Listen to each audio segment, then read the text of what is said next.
Hello, everyone. Or the, like, 2 or 3 people that are in here. Hello. Thanks for showing up.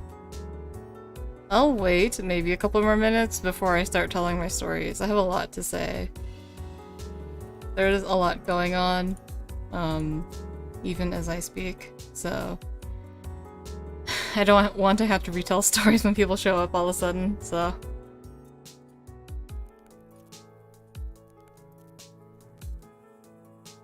One second here. Please let me know if you guys can hear me.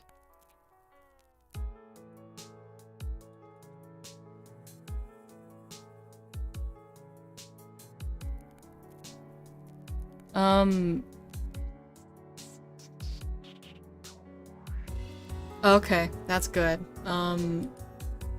We have, like, visitors here today, and I'm really hoping that they're not using the Wi-Fi. That can really screw things up for me. But I really wanted to do a stream today. So that's why I'm doing it.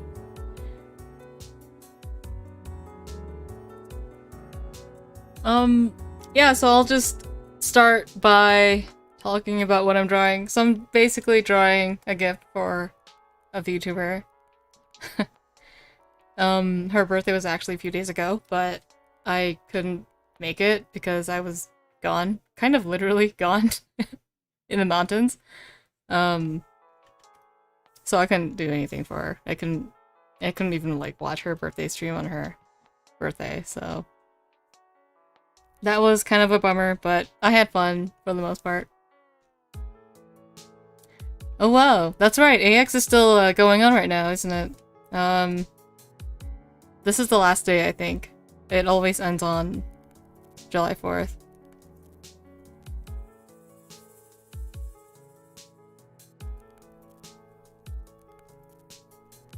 The mountains looked gorgeous. I am more than a little jealous. Yeah. They are very pretty.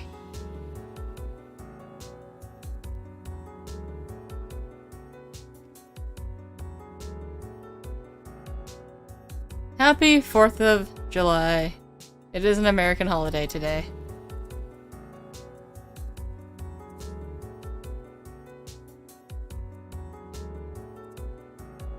I actually have a whole bunch more photos to show, but you know, I didn't want to spam my Twitter with like a whole bunch of these pictures, so I showed the ones I thought looked nicest.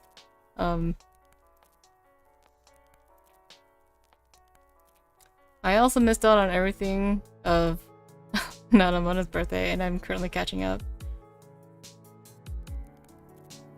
I think one of the best parts of the trip was actually driving back, because I got to see all of the mountains along the way.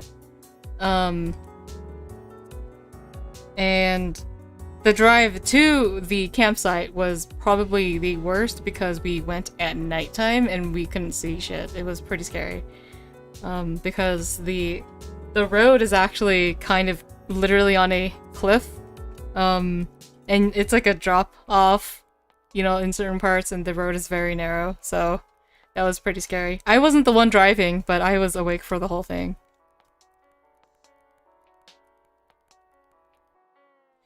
Doing some corrections on the rough draft.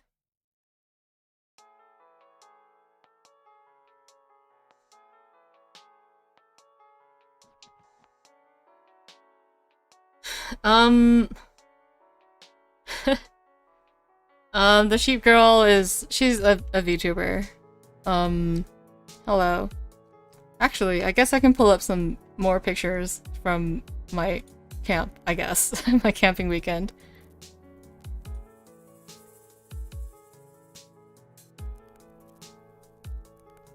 Where did I put everything?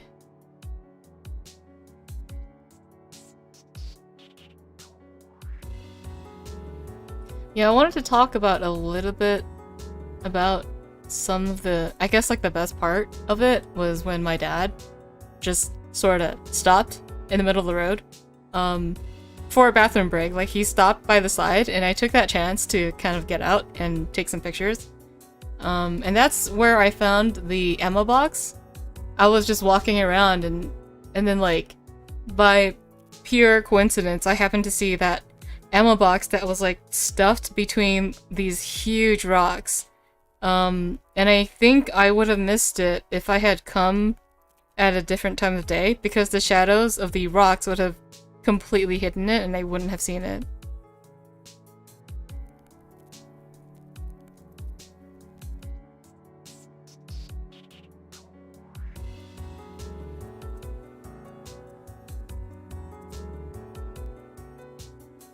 But yeah, it was pretty nice. Let me see if this shows up. Okay, so that's one of the pictures I took. It was pretty nice. I could see all of the mountains in this particular spot. Apparently it was a very nice spot to just see the entire like mountainscape. And let's see. The thing is, I had to climb over like rocks and all these rocks and boulders. I mean, like, it's huge boulders. Like, they're really big boulders. I climbed over a whole bunch of them, so they look kind of like this. Yeah, like these kind of boulders. They're big. They're not small. Okay, they're big. I think there's even more pictures. If I can find them.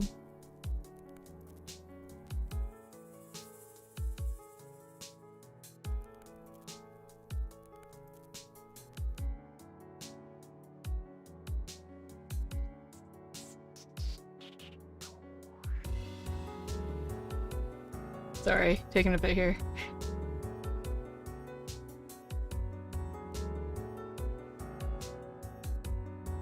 Yeah, I was pretty high up. It was like, you know, I was in the mountains. Like, literally, the mountains. It was pretty nice, and it all looked like this. There's pine trees everywhere, so it's like a pine forest all over this mountain. It's super rocky as well. Normally during the winter, this is completely covered in snow. And I think it's a popular skiing place as well.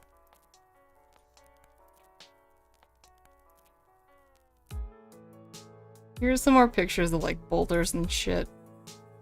Those look small, but they're really big.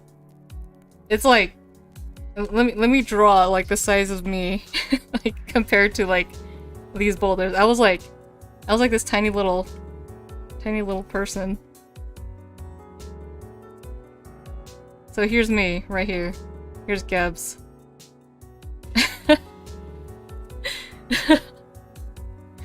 Oh, the connection is bad. Oh, I'm sorry. It's probably because people are awake and using my internets, so let me check.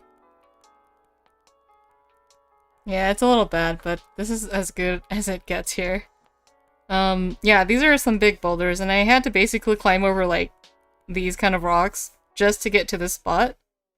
And, I ended up, like, so I was walking from here, and I had to go... What? What? What? What was that?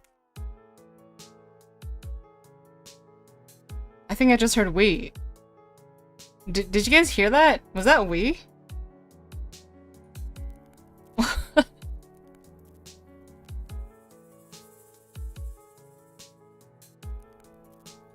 Oh, okay, so she did appear. Okay, that was weird. Okay. Whoa. I thought I was hearing things. Okay. I don't know what she said. But yeah, yeah, I think she stream sniped. I think she said she was going to sleep. So anyway, around this rock, was, I think this. It was this like nice little spot, and I think this is like someone's campfire from before, but it's like a nice flat part of the mountain where you can see this whole like scenery. It's super nice. And that's how I took one of those pictures. I just walked to like I don't know, one of these rocks, and then I took a picture.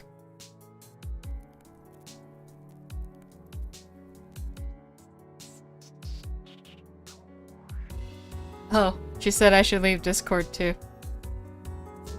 Fine. Oh, that's true. Okay. There we go.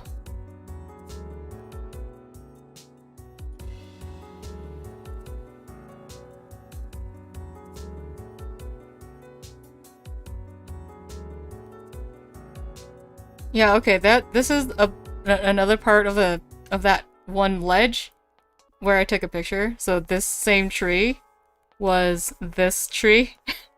And I was just standing right here as I took that picture, basically. Anyways, that's enough pictures. I'll talk about the camp. Yeah, well, it's a forest. That's why there are a lot of trees. I'm gonna close all this now.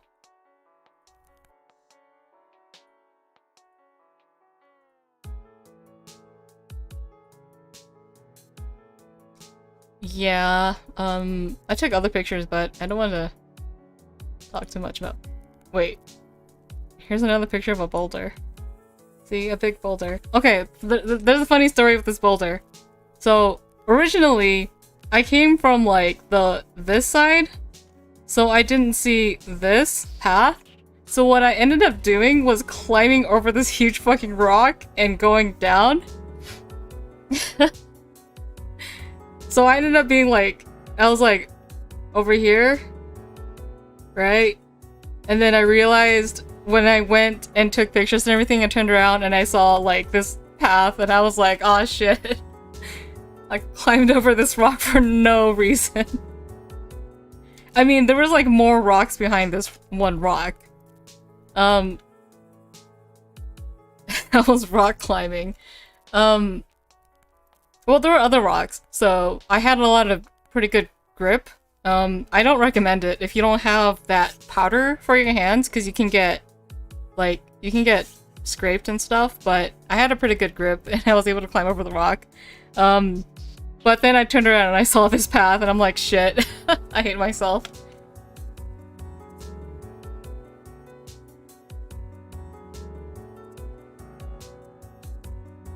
But I think it was worth it. I think it was worth the trouble of climbing over that rock. Here's another series of rocks that I had to go through. Like, there isn't like a clear path, so I'm like, okay, this tree is huge. Okay, that's a gigantic tree. I'm like about this size. Yeah, I'm not gonna take a picture of myself, but yeah, I'm about this size, and I had to like sort of maneuver around these rocks to make it back to the car. But yeah, this is a pretty good landmark. Like, there's this this weird tree that's like split in two, and a whole bunch of these borders. This whole picture actually really reminded me of Nier Automata. You can use your VTuber model. I don't know, I think my VTuber model is taller than me. Need a rock tier list at this point. Yeah, these were all fairly large. I mean, I guess you can kind of figure out the size based on these pine cones. So yeah, it's like, it's not too bad. You just kind of have to hold on to a rock and then go over them. But yeah, that's a pretty big tree. Because in Nier Automata, I forget, but the castle area has like a very forested, rocky area, and it reminded me of this. What? It reminded me of that whole rocky area where you had to go over like these trees and rocks in that castle area. I don't know if you guys know which area I'm talking about. It's a very specific area. It kind of reminded me of like forests that I've seen before, so. Did you go bouldering? I don't know. I guess? I took some pictures of some of the burnt parts of the forest. It looks pretty ugly. So, about 2 years ago, there was a huge fire and it reached this area. It looks pretty hideous. It's really sad to see it like this. I have to see a lot of this as I go down the mountain because the creek fire was so close to our place. So I see a lot of this. Because normally it should look more like, I guess, like this. Like it's really green and lush, actually. And in general, it should look like this, like 100% of the time, but, you know, when a fire comes through, it makes it look pretty ugly.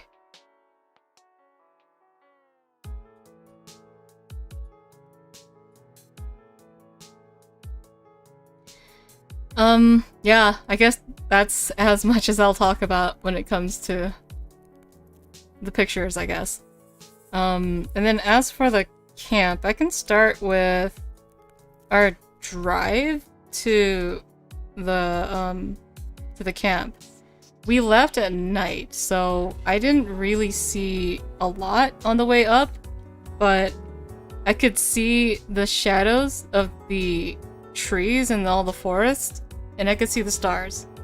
And that was really nice. It got to the point where it was weird, like I couldn't see anything, but I could see the moon, and it was really weird that I didn't have to look up to see the moon, I just had to look straight to see the moon, because that was how high we were in elevation. Yeah,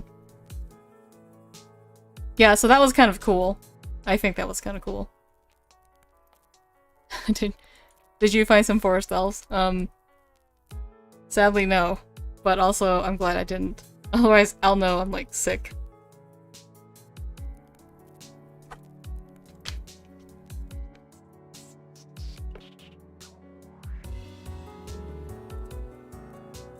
Yeah, if you see elves, you're hallucinating, right? Right?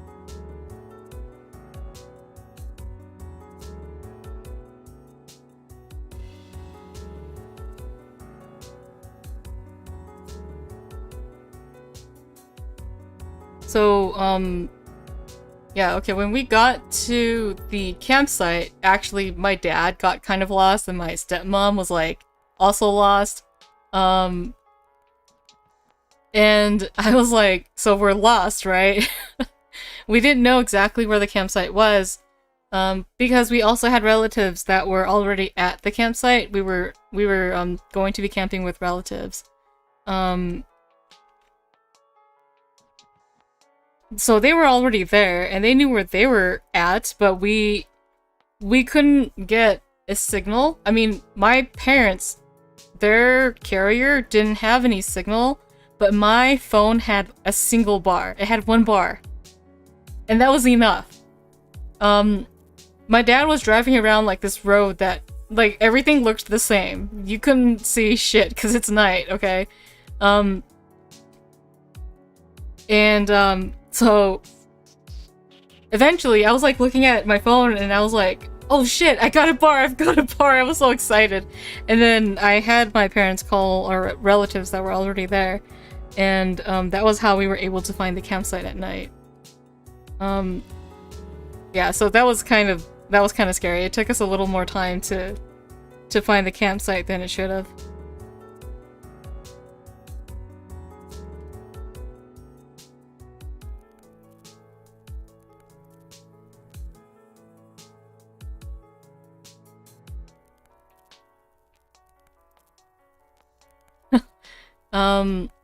I didn't want to type anything that would scare people, so yeah. My carrier is AT&T, and I was lucky to get signal there. Apparently they have signal there, but all other carriers don't. So, yeah. I know that people shit on AT&T a lot, but they get more signal than other carriers from my experience.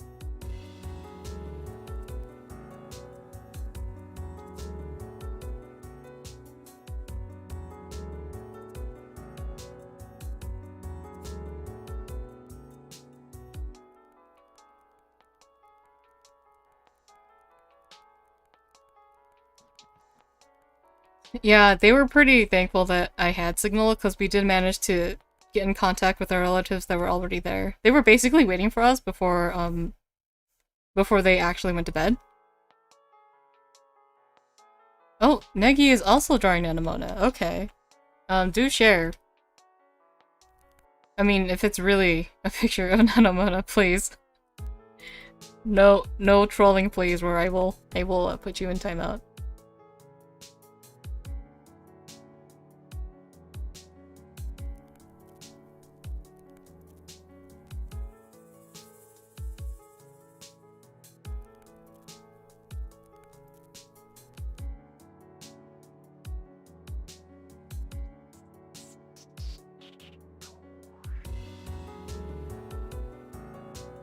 It's gonna be a boulder.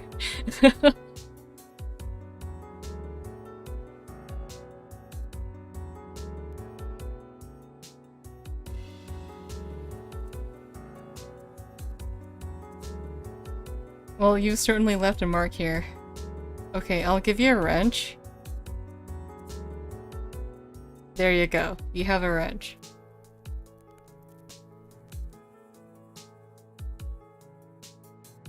A link to the past.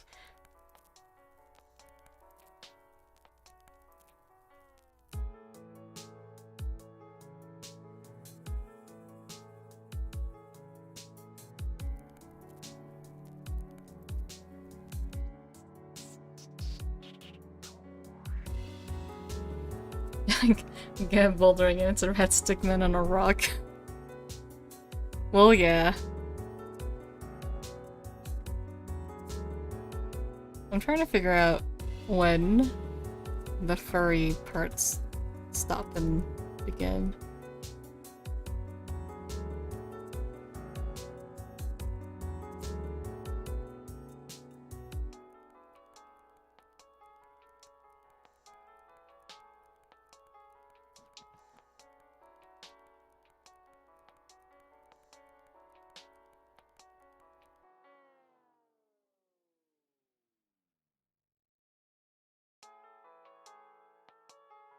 Oh yeah, since I've been gone all weekend, I missed out on all the shenanigans from AX, so I don't know what's going on.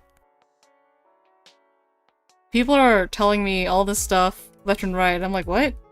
What did I miss?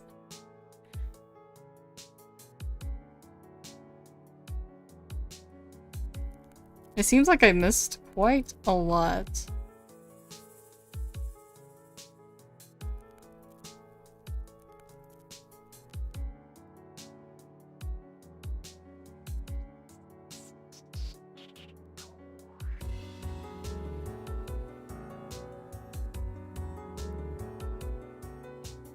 I've seen the pictures that it's super packed. I have a lot of friends that are selling at AX too. I mean, good for them, but you know, it looks super packed. It's too much people for me. In a way, I am kind of glad I didn't go.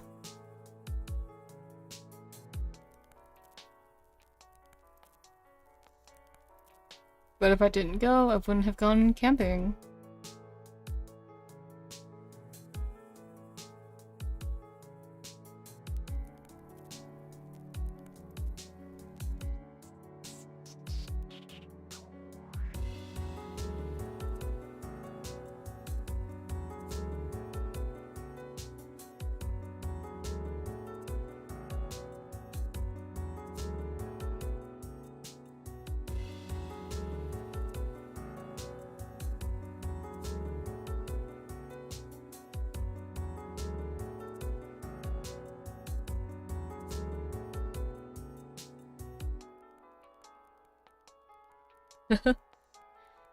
How did this happen? Fresh air is better than whatever AX air is. Seen any predators? Cats, bears, or wolves? Actually, we didn't. We went hiking yesterday, around the campsite. It's pretty, like, it's pretty far from civilization, even further than where I currently live. The closest thing we found to a predator, I guess, are bear droppings. So I was walking with one of the kids at the site, and I told her to don't step on the bear poop. I'm pretty sure it's bear droppings. And she's like, ew. And then she goes, wait, how do you know it's bear poop? And I said, because because my online poop doesn't look like that. They poop more like, their poop looks more like dog poop, I guess. Or closer to that. And then like bear poop looks more like that, like it's clumpy, I guess. Also, knowing the shape of the fecal matter is kind of important. Sometimes I walk around the property and I see like an unfamiliar poop shape. It's actually really important, okay? An unfamiliar poo. I have seen unfamiliar poop before, so we only have goats and deer and chickens and like bird poop. We all know how that looks. But when I see like a poo I'm not familiar with, I'm thinking it's probably like a predator.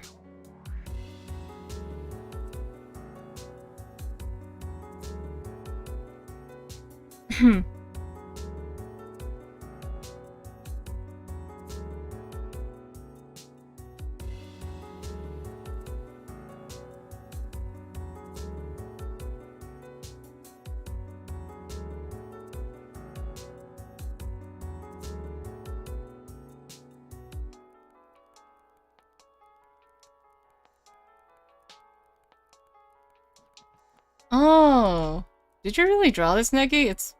It's really nice. That's super nice. This is very different from what I'm used to seeing you draw. This is really nice. Time to sketch your VTuber bouldering on bear droppings in red ink. Yeah, this is super cute. I'm sure she'll like it.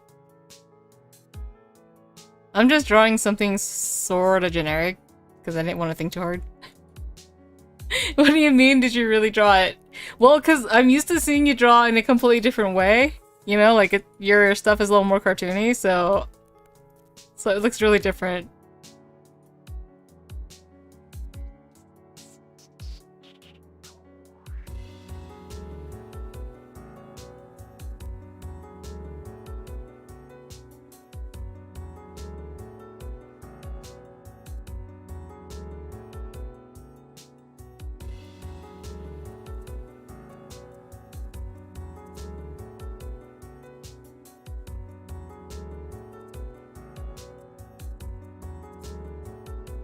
Okay, I need to figure out how to draw these little sheeps that she likes.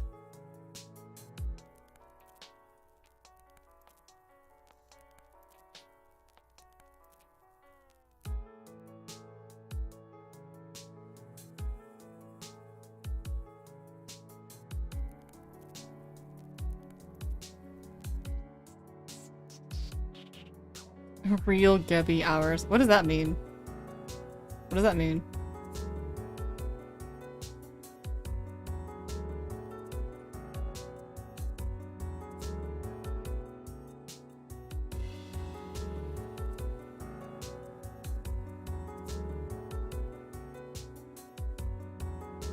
Oh, okay. Okay.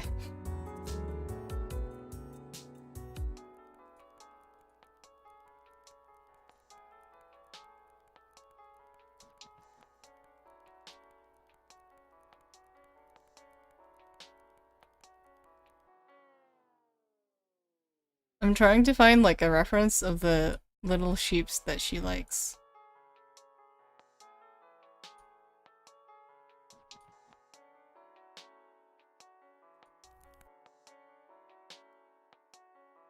I guess whatever I drew here is close enough, but... Hello, Shimatsu.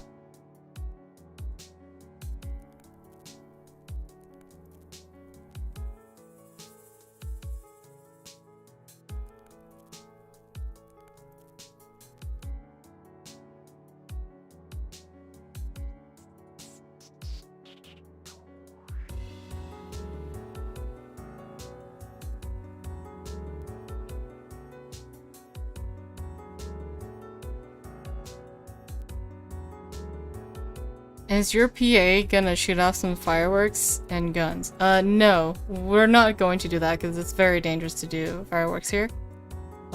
We don't want to be the cause of another wildfire. If we wanted to see fireworks, we can just go to town, you know, and that's fine for me. But we're not going to do that. It's pretty dangerous. That's like actually one of my biggest fears is wildfires. Especially because now I really live close to a wildfire zone.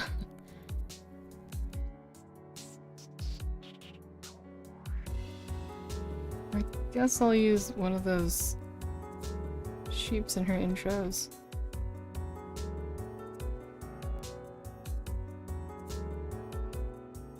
Do they have feet?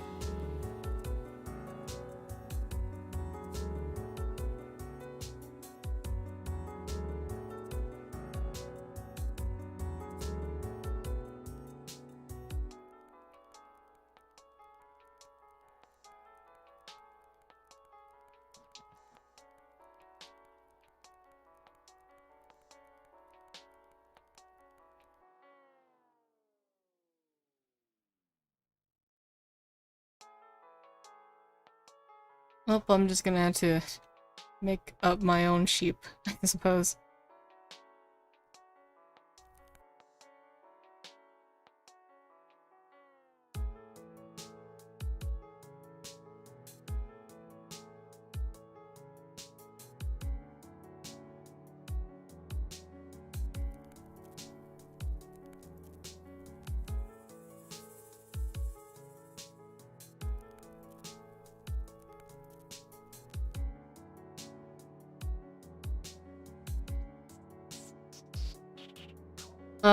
What? TBH creature?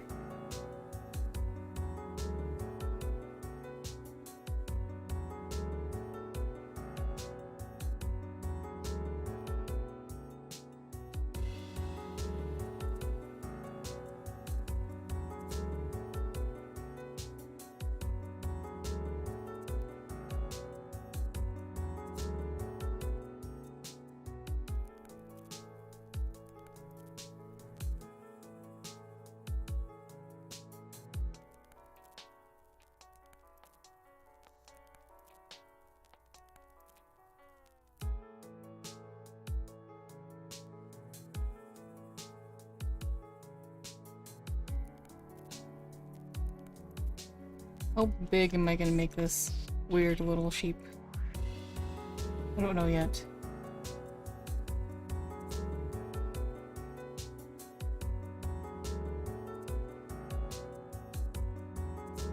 Oh, I didn't really quite finish telling my camping stories.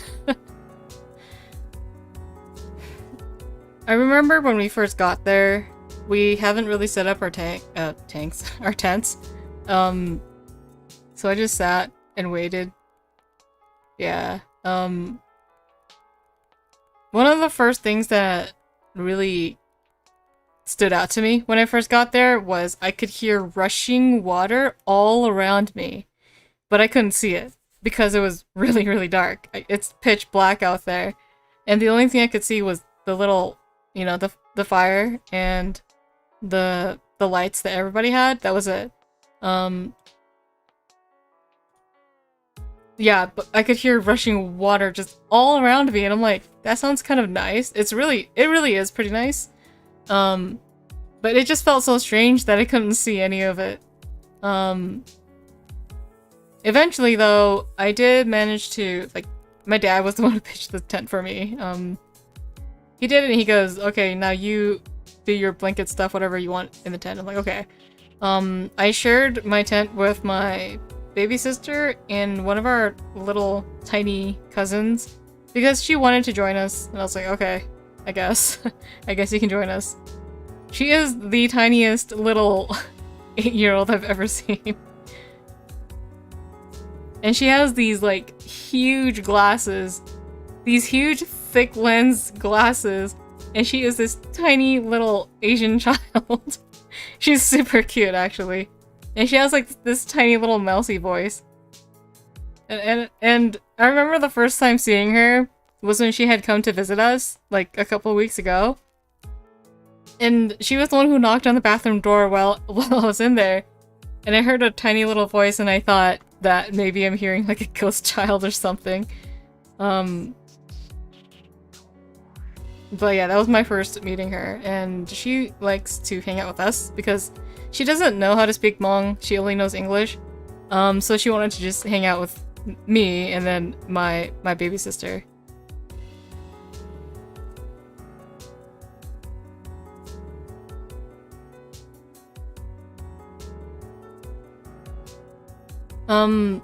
Yeah, so that was one of those things. Thankfully, I took a shower before we went to the camp because I knew I didn't want to do that there. Like, it's just the wilderness there. Yeah, we didn't really have a setup for that, so I'll talk about that later, I guess. How I managed to clean myself out there.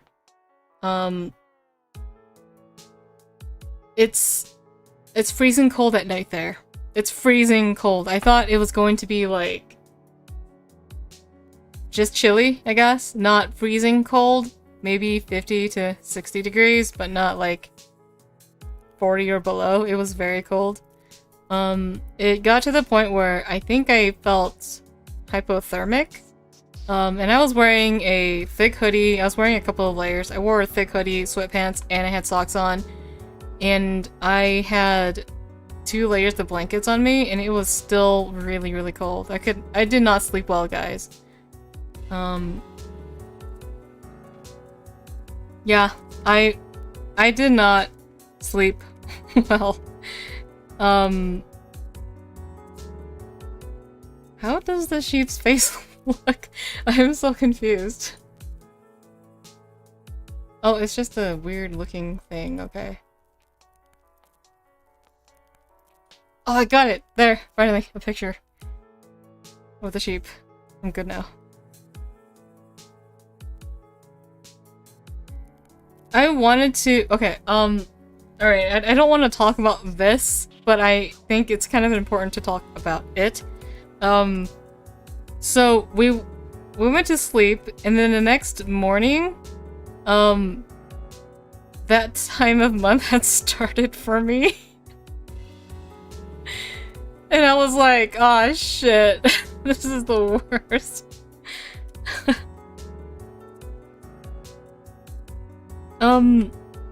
It wasn't very fun to have that start while I'm camping because it's really a pain in the ass to have to, like, be hygienic while that is going on, so yeah, I know. It's very important that I talk about this. I don't want to talk about it, but it's not fun. So every time I had to go use the bathroom, it was like, I have to be extra careful.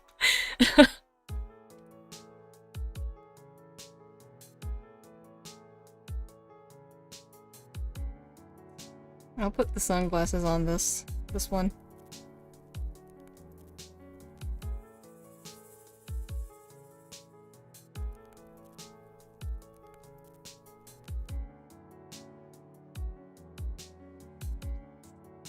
Yeah, so that started, and the weird thing is that you just know. I mean, we ladies, we just know when it's time.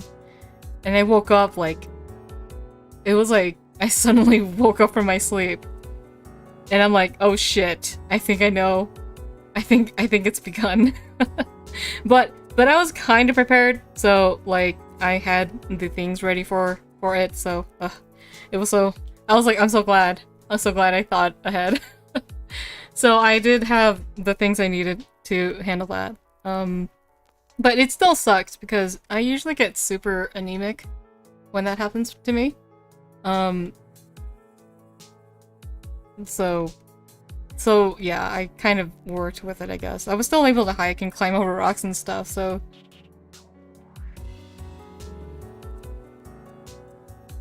I managed to survive, which is good. But it kind of ruined, like, the trip for me. In a way.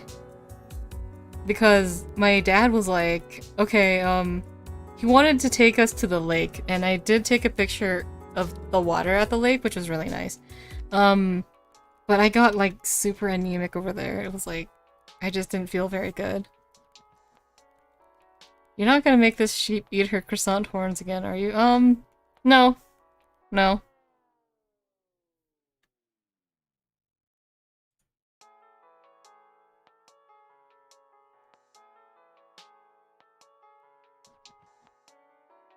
I think I'll put this hand over. Oh, I did mention it earlier, but we do have visitors over, so if you hear any voices in the background, that's what that might be. Oh wait, if that's her arm, I shouldn't try it on this layer.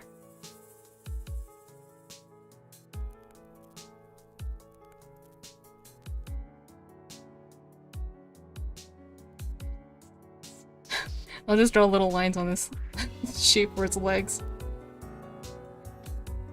Like this.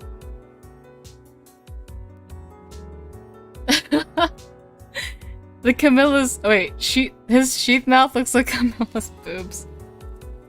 Nah, I don't think so.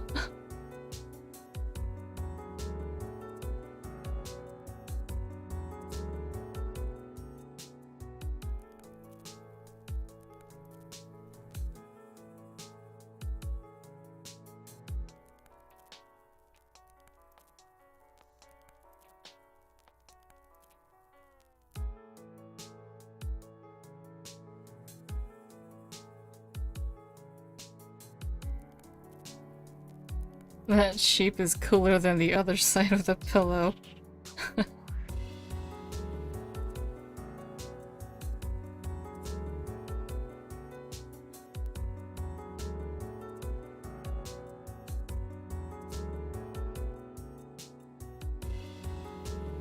Oh, sorry. I was concerned about the sheep. I guess I'll keep telling the story. So while we were at the lake, we actually didn't get that many bites at the lake, but I think that's just the way trouts are. They don't really, like, bite or feed during the day. They eat during the evening and early mornings. But during the day, it's gonna be a lot harder to actually catch a trout. Unless, I mean, I guess it depends on the species too, because I have caught a lot of trout before during the day. But not at that particular spot. I have never been there before. It's my first time at that, place. So, yeah. Apparently there's like hundreds of trouts in that place, but they just didn't feel like eating. I basically didn't catch anything that day, and that kind of sucked. Also, like, that morning, it was Saturday morning, my dad kind of rushed me to get my shit together so that we could go to the lake, so I didn't actually get to use the bathroom. So I held my pee in for like a while, until I was like, alright, I really gotta go, and then I realized I forgot to bring my wipes, like wet wipes for toilet stuff, and I started freaking out because I'm like, oh shit, you know, like, what am I gonna wipe myself with? Then I remembered my dad had like a roll of paper towels in the truck. So I go into the truck and I got a bottle of water and I soaked like one of those sheets with water, and I brought like a couple of dry sheets with me, and that's what I used. It was yeah, it's never fun to have to do that out in the open. And like having to always double check if anybody's around. I would say that's probably one of the worst things about camping, is like, sometimes I wish I had a penis. It would be so much easier to use the bathroom. But then again, when you gotta go do the number 2, it's the same sort of thing, so.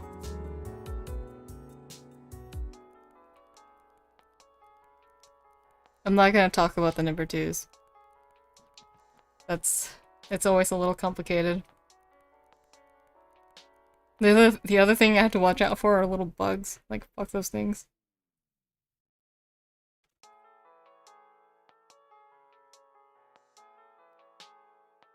Rule 63 kept when?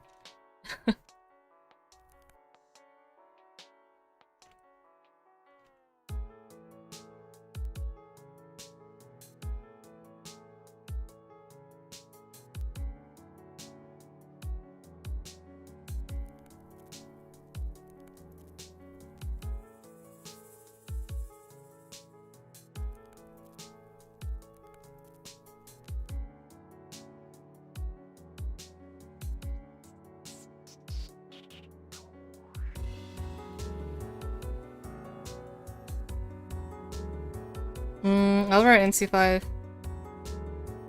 This, I think, is a pretty early time for me to be streaming, but I told myself I would screw up my sleep schedule, but I never ended up actually doing it because I always had something to do.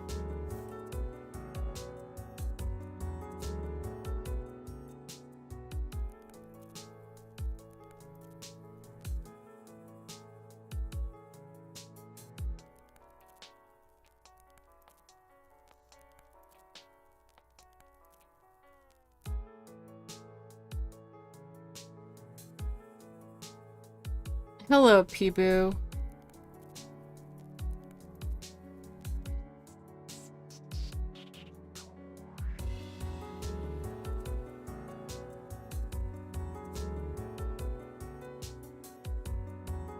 I'm trying to imagine where all her clothes line up, so...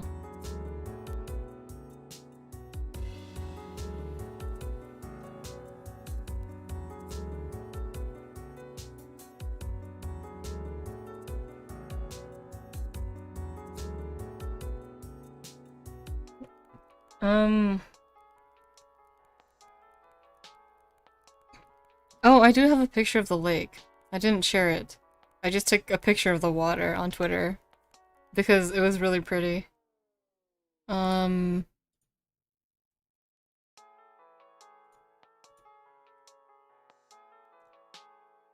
gotta be one of the first ones.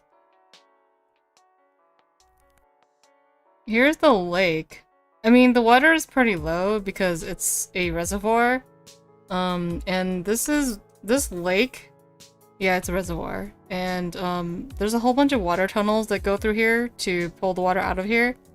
And, believe it or not, we are the ones who provide fresh water to SoCal. So, all those people in SD, LA, they're getting their water from here, from places like this. And there's another lake that I was at that had a whole lot of water. Yeah, we provide the water for SoCal. Yeah, the water level's pretty low, but it was still really pretty. I mean, it was nice.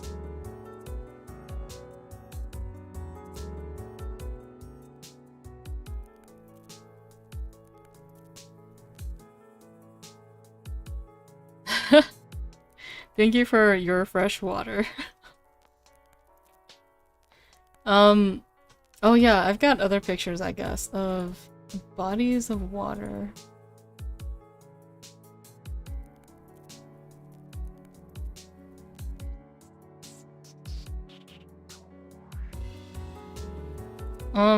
This river was the river that was right next to our camp, and this is what I was hearing at night when we first got to the camp. I was hearing all this rushing water all around me. And it's because we were literally next to this river. It was pretty nice. I took some different shots of it from different angles.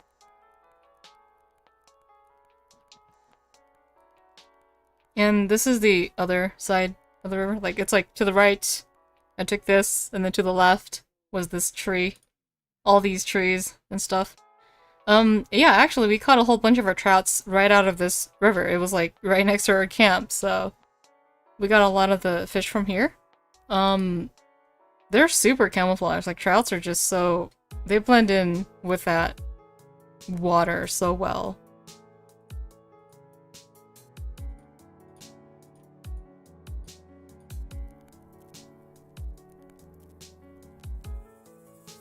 I'm trying to find another picture. Oh yeah, and then there's this thingy. I don't know what this is, but I think it's like a pulley system for the people who work here. Because it is a dammed, like, reservoir and stuff. There's water tunnels and such. So there are people who work here, like engineers or whatever. So I think they use this to transport things across the river. I'm not really sure, but there's a lock on it and everything. Yeah, so yeah, this is right where our camp is, and the river is like right there. This is where we washed our hands and stuff. But we didn't, like, put soap in the river. That's not good. So... Oh, it does look like a desk.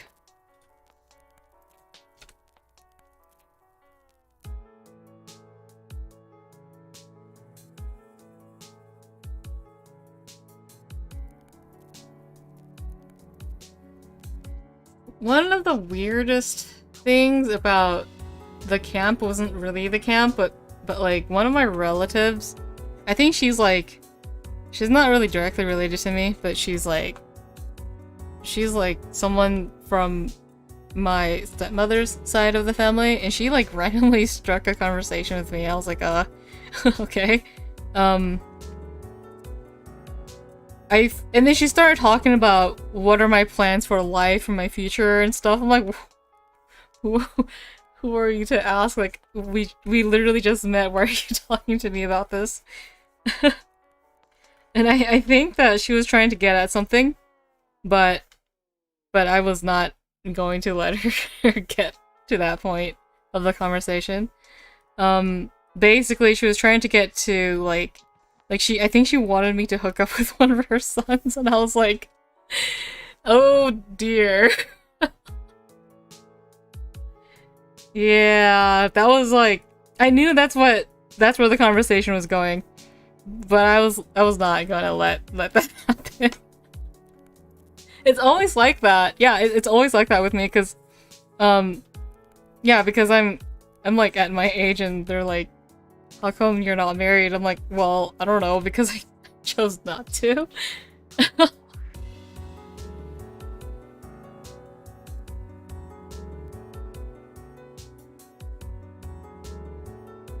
Yeah, that kind of thing comes up all the time.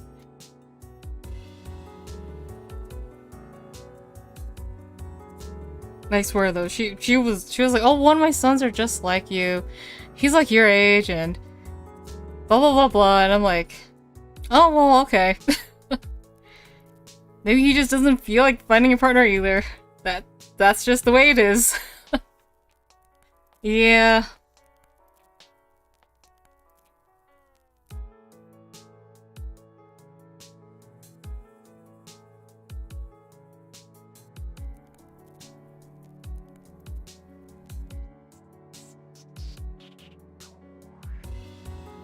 Yeah, she started asking me things like, so you don't even think about, like, you don't think about your future or anything? I'm like, I think about my future, just not the way that she's thinking of what a future is, you know?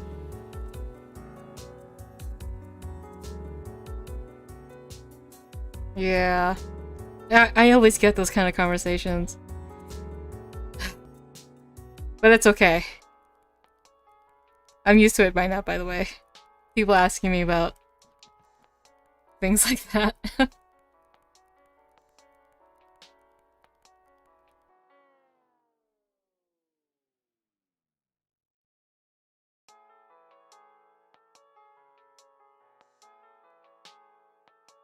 I think I'm done with the rough. I'm double checking if I got all the details correct.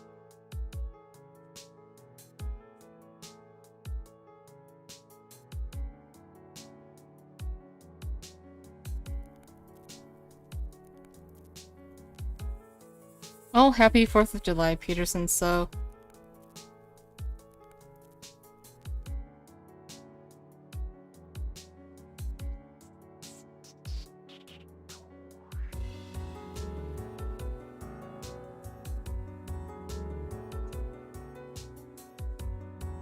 Yeah, basically nothing too exciting happened other than cooking, preparing food, and I guess drinking beer at the campfire.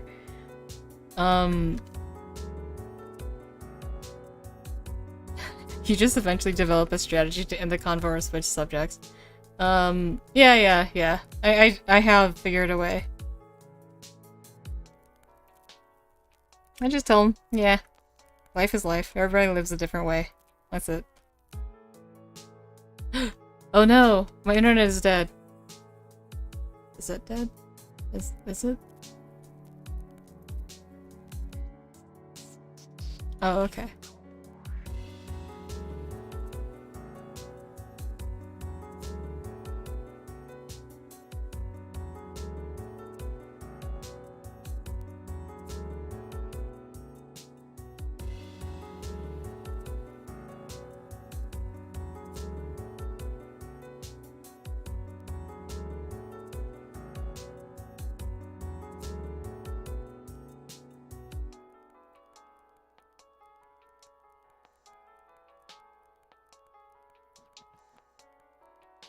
Okay, it's back, right?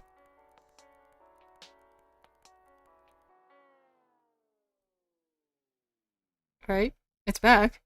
Right? I don't know. There's like a lag and everything. Or delay. I'll wait.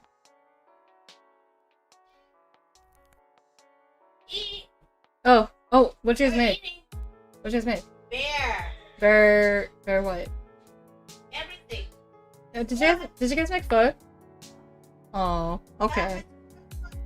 Fine. Did you guys hear that? Sorry about that.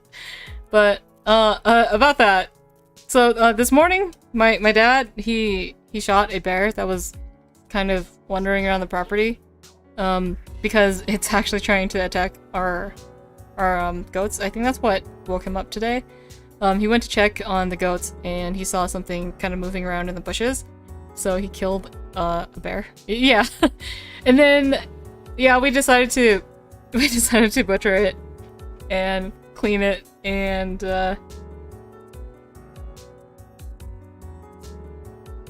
yeah, and so they decided to. That's why we have relatives over. My dad called all of our relatives over to have like this whole fucking feast on this bear.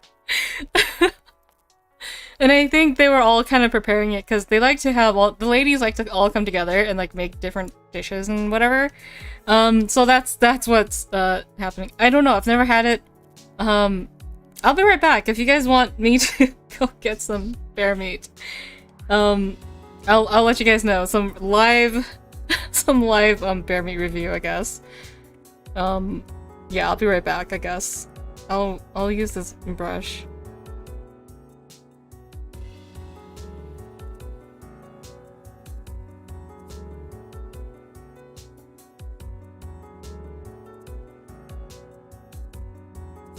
I'll be right back, guys.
Okay, I'm back.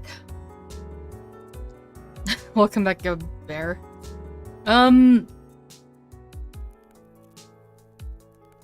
It tastes pretty good. Can you guys hear me? It tastes pretty good.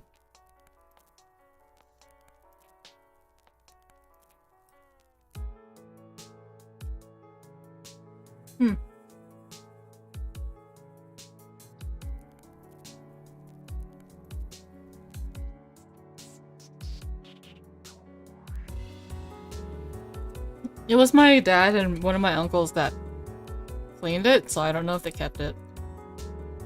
No, it's really good. Don't you mean it tastes very good? Yeah. It's not bad. The texture's really good. It's basically like beef, but a little gamey.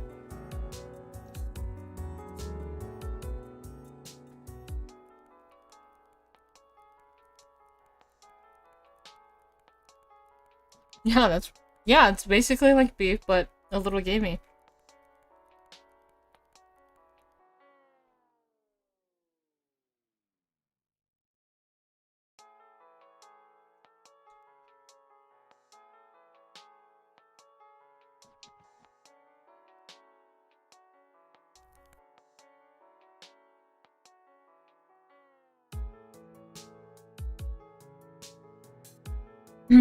Basically, it's really not bad. It's pretty good.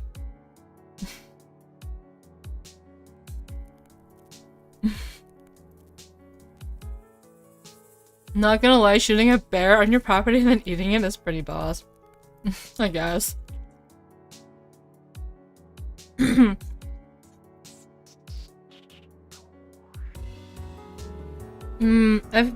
I've never had like, I mean, I've had really strange things. Things I've never eaten are alligator. Unfortunately, never had that. Crocodile, or I've never had horse either. Unfortunately, I do want to try it. Never had horse, never had alligator, crocodile. What else? Other strange things. Like I've had ostrich before, but I don't really like it. It tastes really gamey.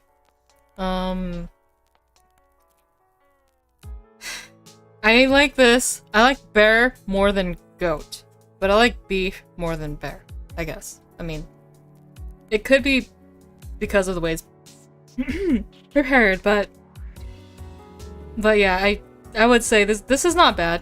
Bear and beef is pretty much on the same level. Armadillo is pretty good. Is it? I've had squirrel. We actually have squirrel on a regular basis. Shooting a thief, uninvited stranger, dangerous person, ex-boyfriend on your property, then eating it is also pretty boss. Yeah. That's not a crime or anything. Actually, my dad thought it was mountain lions that's been attacking our goats, but it was in fact a bear, so it had to be exterminated.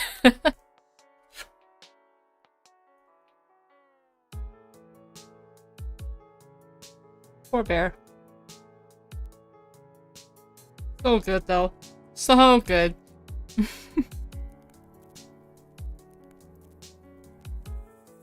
Yeah, it's a pretty damn good bear. I like it. It's really good. I recommend it if you guys like to eat meat. Why did you say mountain lions like it was a normal Because it actually sort of is. Mountain lions are a pretty normal occurrence here. I live in the mountains, guys.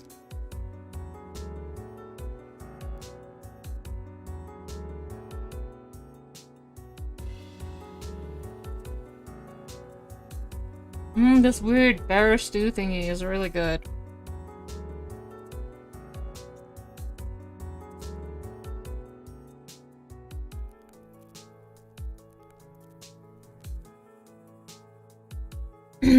In general, my camping trip was really fun. It was really relaxing. I liked seeing, like, the different kind of terrains that there are in just this small little area.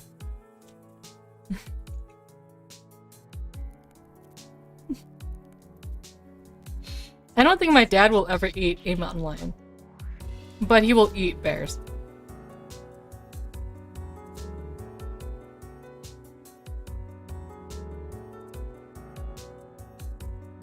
Although I've asked my dad not to waste its, like, body, I guess? Like, I don't know. I think what he would normally do is, if he shot down a mountain lion, he would just, like, put the body out in the open so the vultures can have it.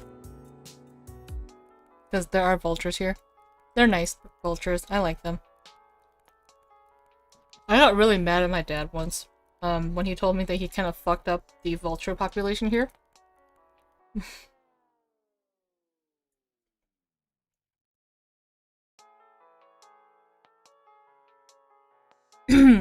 So don't hate my dad or anything, but it was an accident. He was trying to bait out a mountain lion.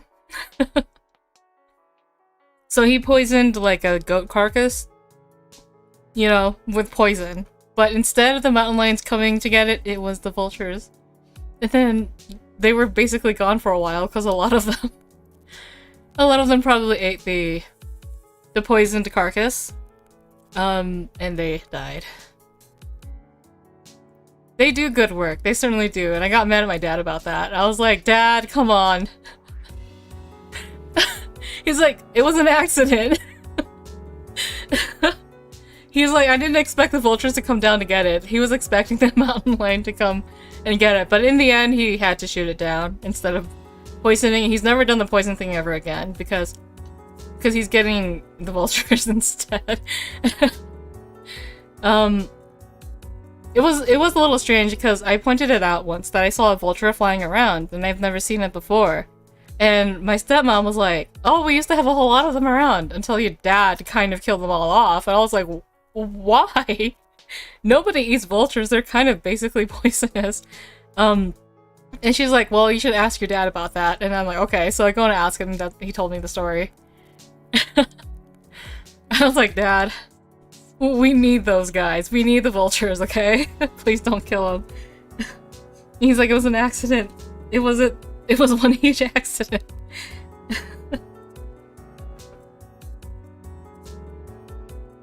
But I'm really glad that they're back. He says the same thing. He's like, he's pretty glad they're back too.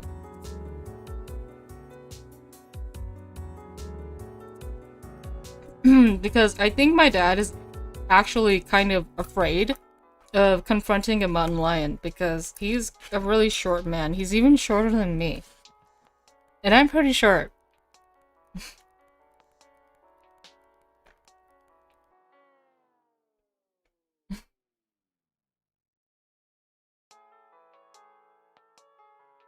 I don't know if I talked about it before, but there's this pond nearby. I've talked about it on Twitter. And I found all these little toads. I don't remember if I've talked about how those toads are actually an endangered species.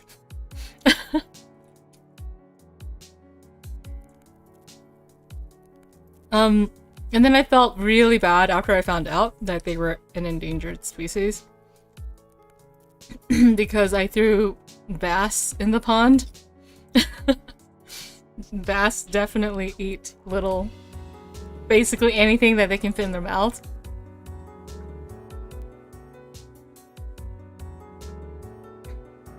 Yeah, so I felt pretty bad about that.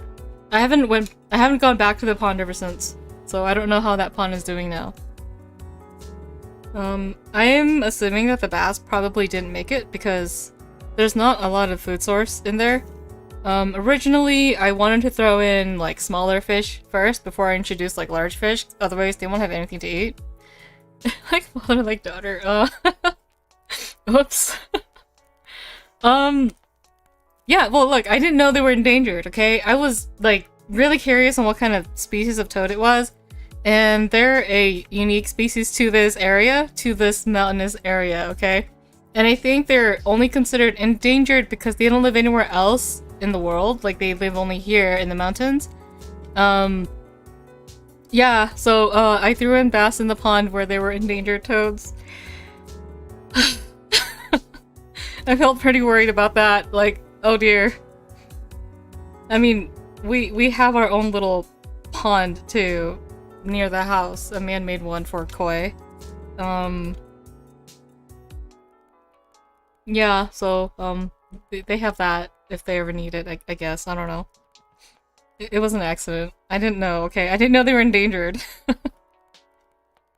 I'm gonna look up what they were again, just to be absolutely sure.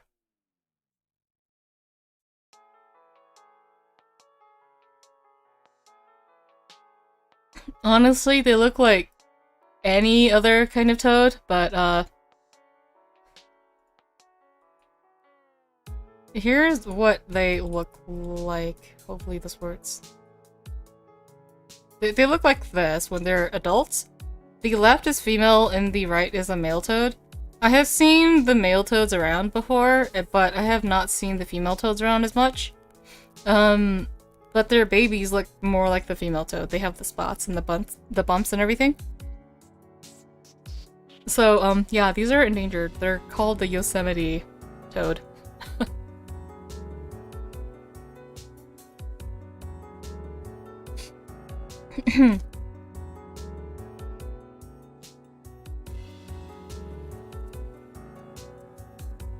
I need to, like, fix her anatomy real quick here.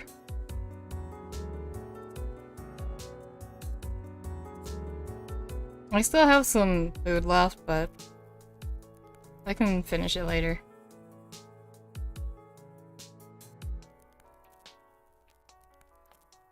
I'm probably going to keep this drawing black and white like I did for Itsuki's drawing. Just for consistency's sake, I guess.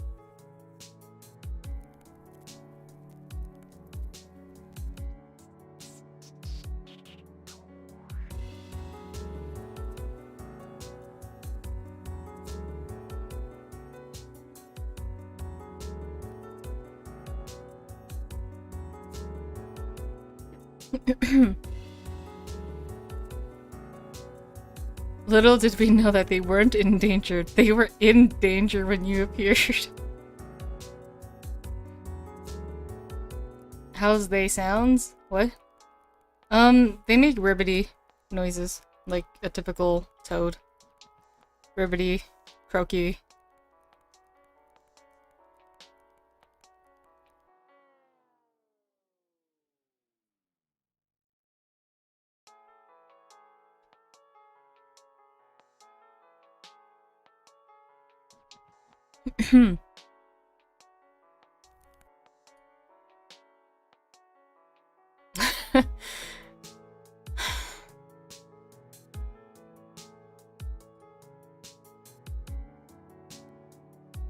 Yeah, anyway, there were like hundreds of these at the pond. I'm pretty sure only like 10% of them will reach adulthood.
Oh yeah, about camping. I guess I have more to tell.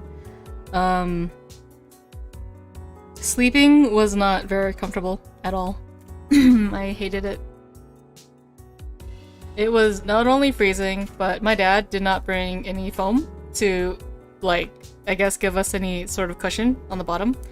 So it was really cold and really hard because we were sleeping on the ground. We did have, like, the whole like waterproof protective layer underneath the tent and everything, but it was just like this, like a single layer, like an open sleeping bag, and we just laid it down. So it goes like, let's see. So we have like the layer that goes underneath the actual tent, and then here's like the tent. And then we had like another layer like right here, which is like a sleeping bag that's just open. And that's basically all we had to sleep on.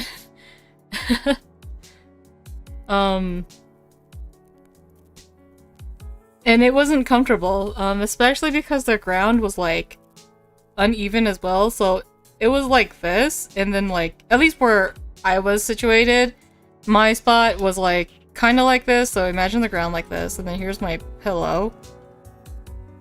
And then here's my head. And then it's like... it's like really uncomfortable.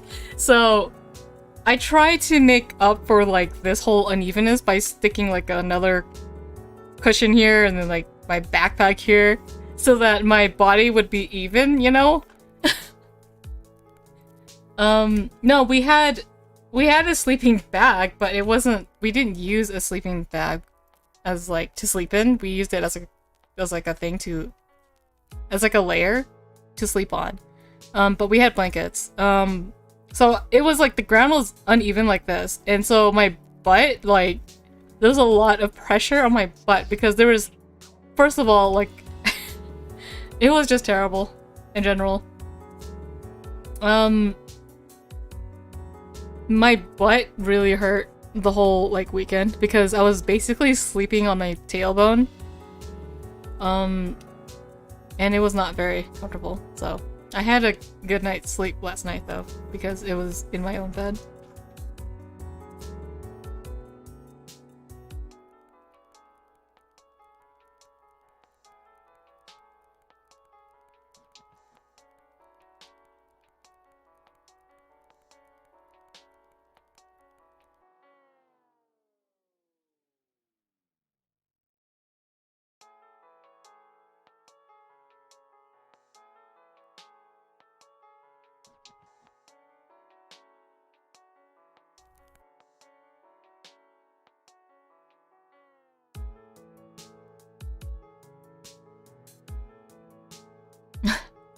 Flattening the cake.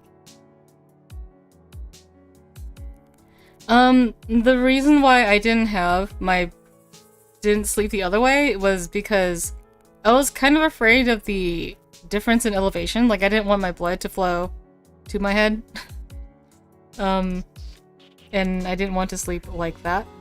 The other reason was because the entrance to the tent was in that direction. And I didn't want to sleep where all of our dirt from our shoes was. I mean, I was really picky about that, like really anal about keeping the shoes off before you go into the tent. But, you know, it's not like perfect. You still get some dirt into the tent, and I didn't want to sleep on that.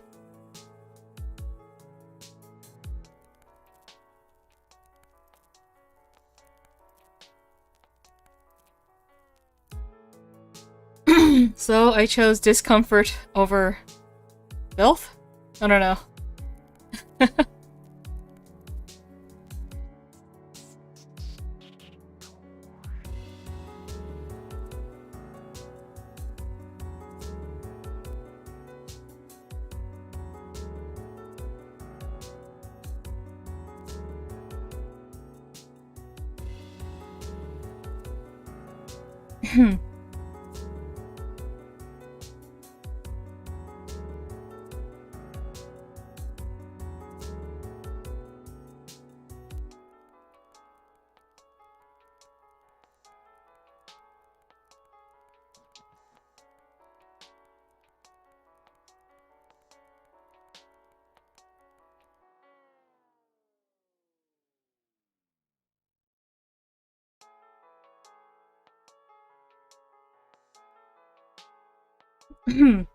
I also prioritize the comfort of the kids sleeping next to me over my own comfort.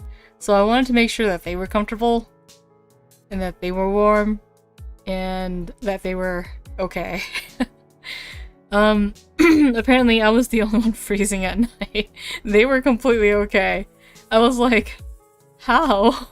But I guess it makes sense because like the tiny child was sleeping in the middle, so she didn't have to like, you know, experience any of that cold air going right into her like blanket, because I was next to her and then my baby sister was to her right, and yeah, we were providing that human warmth for her.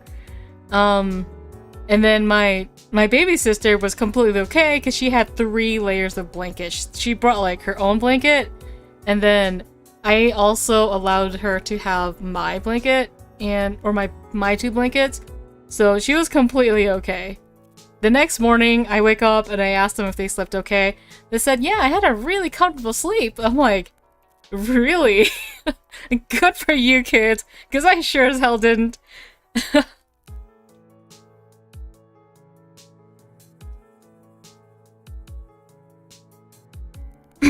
Yeah, it sucked, but yeah, those are like the worst parts of camping, just like uncomfortable sleeping. It was freezing cold at night, and that that time of month started for me all at the same time. I think my dad was pretty understanding when I told him that it started, and he's like, oh crap, that's not good. And I'm like, yeah, I know, it's really not good.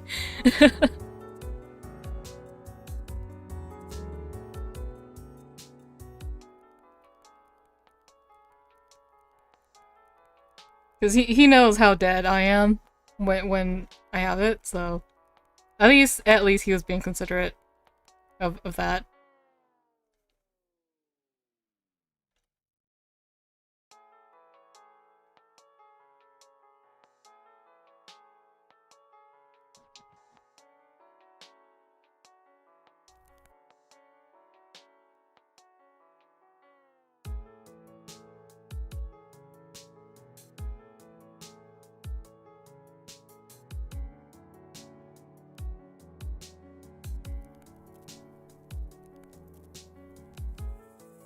I see Gebs being the responsible adult.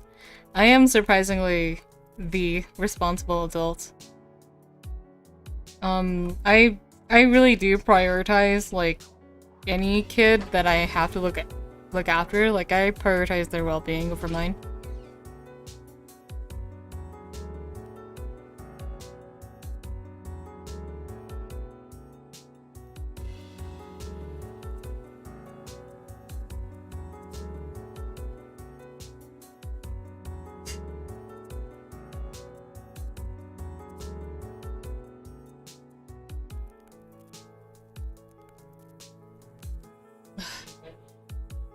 I'll be right back, hold on.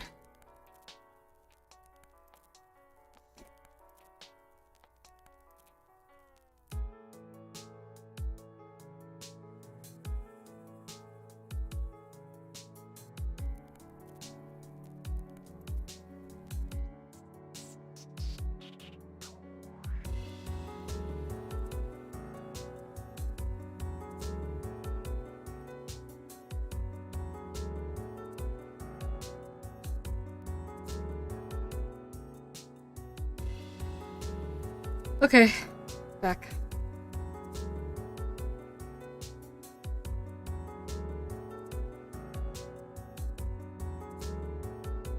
Hello, Ellis.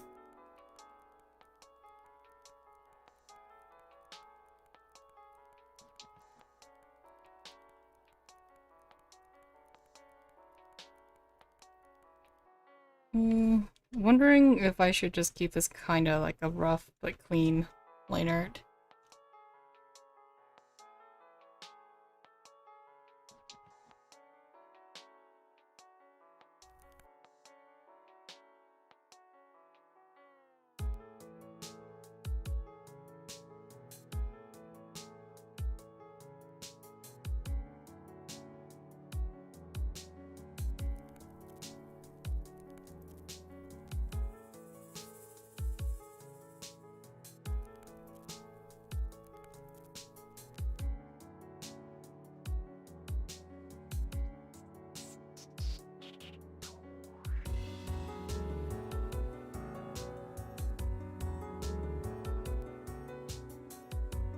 Oh, somebody asked me how my Yonkoma is doing. It's pretty much done. It's actually pretty much done. I finished correcting things. I just need to draw the cover.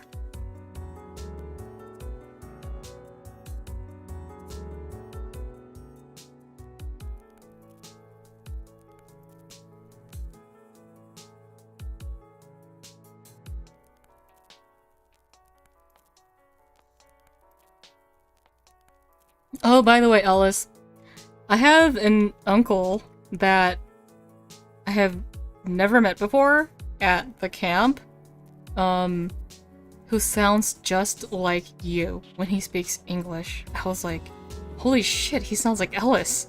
It's weird. I actually told him that I have a friend that sounds just like you, and it's so weird.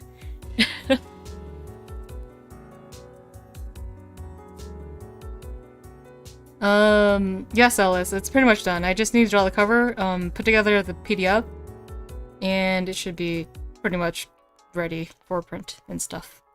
I mean, yeah, I'm gonna be printing the book, guys. I didn't tell anyone that, but, it's gonna be printed. But only for a certain store, so I'll be talking about that at another time when it's actually printed. I think, yeah, I'll basically just talk about it when the time comes.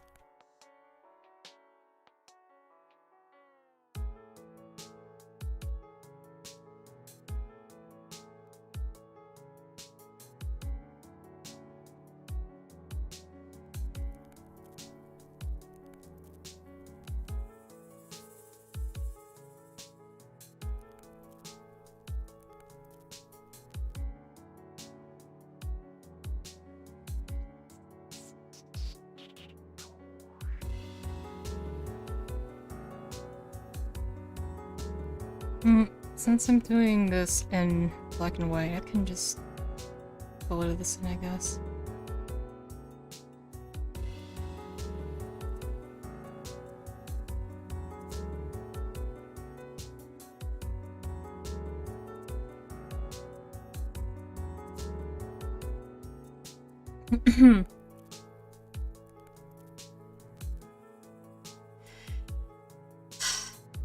Ibizu, actually, that uncle I was talking to, had asked me, you know, some stuff. He goes, so, like, what do you do for a living? And I'm like, I kinda hate it when people ask this question, because I just tell them I draw stuff. And like, oh, what kind of stuff do you draw? And I'm like, just anime stuff. And they go, really? Can you show me? I'm like, well... I'm like, well, okay. But, like, my stepmom always hears this conversation. She just looks at me and goes... she shakes her head. She's like, well, it's your choice to show him. I'm like... Okay, I'm like, he's a grown-ass man. He can handle this.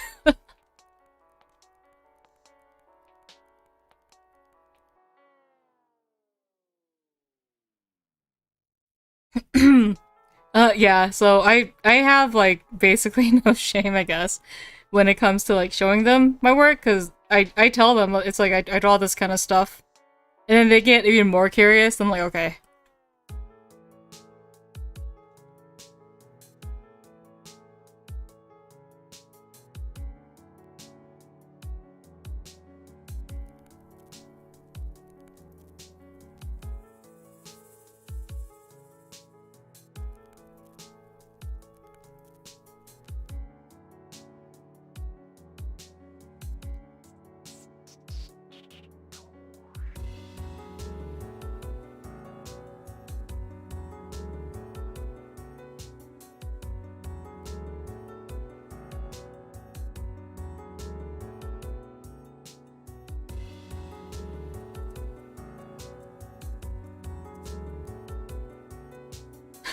She was at this important decision when you play a game like Detroit Become Human or Life is Strange. Yeah. Yeah, but except there's no, like, undo button or reset or whatever.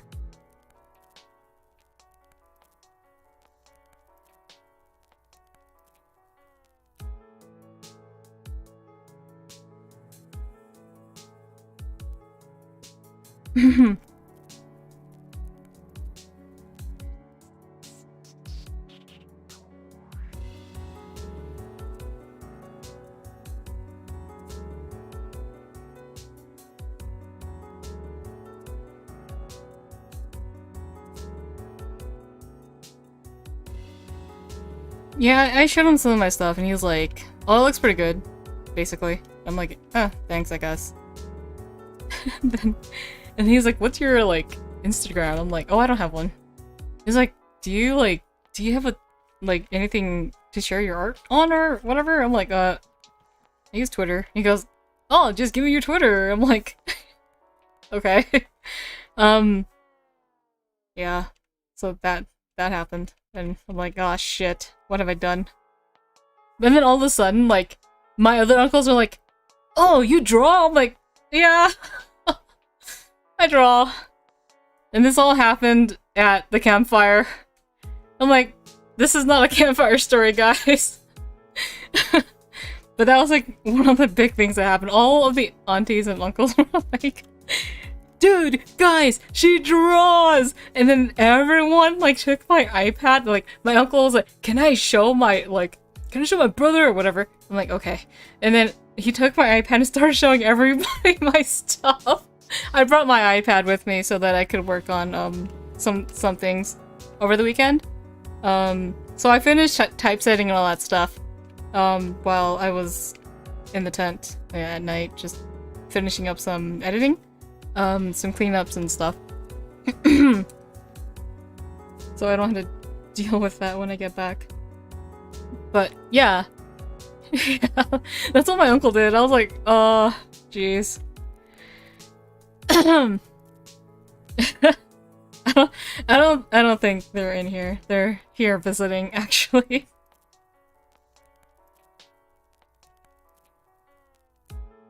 But, yeah, the uncle that sounds like Ellis, I was a little surprised that his English was so good.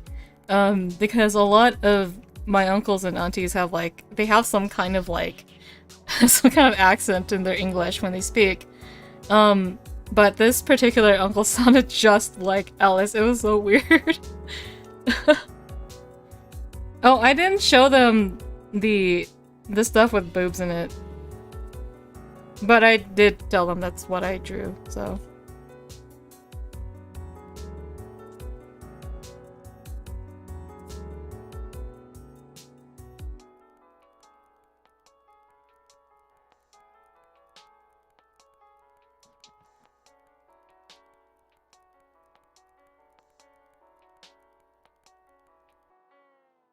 For once, I'm trying to keep my lines, like, really thin to see how that looks. I'm sort of trying out something a little different. Something that I only did for when I had to help someone with their work. So I'm gonna try this for Nanamona's drawing. It makes it look a little more, I guess a little more fragile? I'm not sure. Like, I don't know, delicate. There we go, delicate.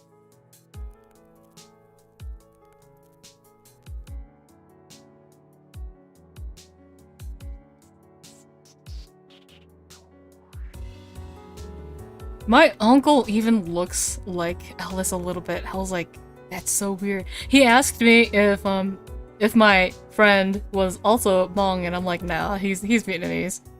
He's like, oh, okay. I'm like, yeah.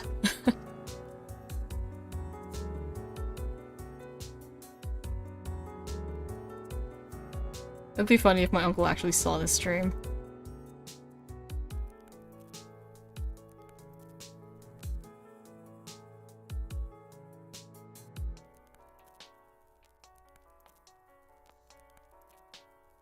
Well, how does my drawing look when I use a thin line art? It doesn't look like I drew it at all, actually.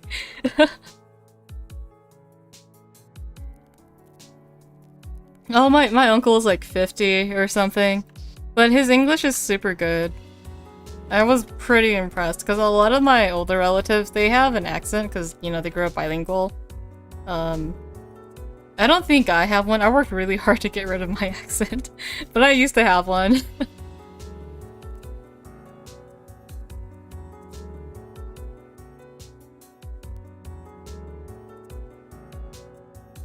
I wanted to sound smart and sophisticated like the American kids.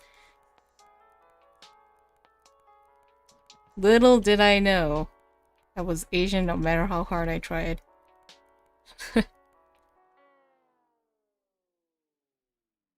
At what age did you lose your accent? It was around, I think around my freshman year of high school, because I took an English honors class, and that was my first class where I was put in a class where, like, I was probably the only Asian student in there, and everyone else was, like, pretty much American-born or white or whatever.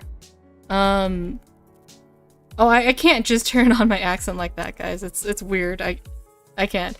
I think I accidentally turn it on when I talk to my relatives.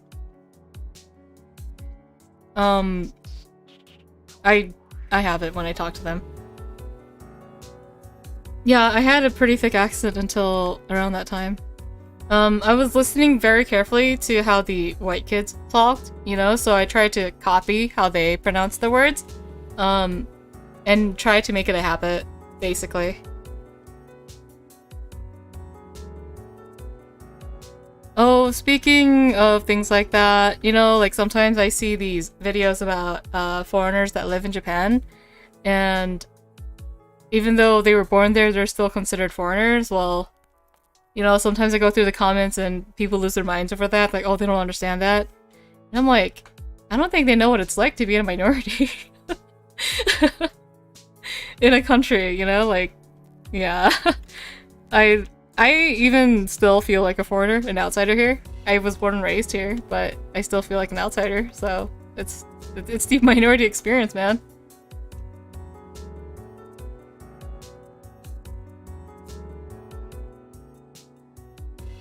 It's really interesting to see it the other way around when it's like a white person who is a minority in another country and they get treated like they're outsiders. I'm like, yeah, there you go. That's what it's like, man. That's what it's like.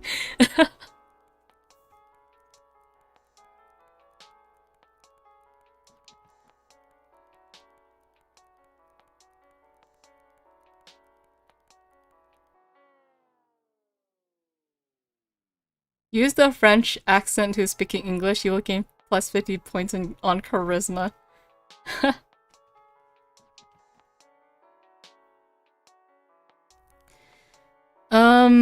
Yeah, I have had experience. I'm like a child of immigrants, so I think I kind of grew up in like almost two worlds. It's weird, but like I can really relate to anybody who's like basically a minority in another country. It's the same experience. It doesn't matter what country you're in. You're still gonna be treated like an outsider because you don't look like them. You have a different culture. All that stuff. That's just the way it is. That's just how humans are. And it's something I just kind of like, whatever, you know? I'm used to it. So, like, if I were to go to Japan and they treat me like a foreigner too, it's like, whatever, you know? It doesn't matter where I am in this world, I will always be an outsider. That's just one of those things that come with, like, I guess being like a minority. I mean, for me, that's how it was, so I don't know. Other people might have better experiences living here.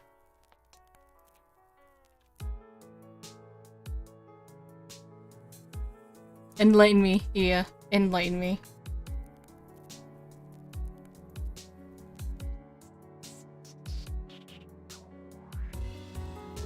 I feel the same when it comes to going to China. Are you Chinese, or are you not Chinese? Because from what I understand, like if you're an American-born Chinese and then you go and visit China or something, it's almost like they treat you like an outsider too. That's what I have heard, so yeah. It's so weird.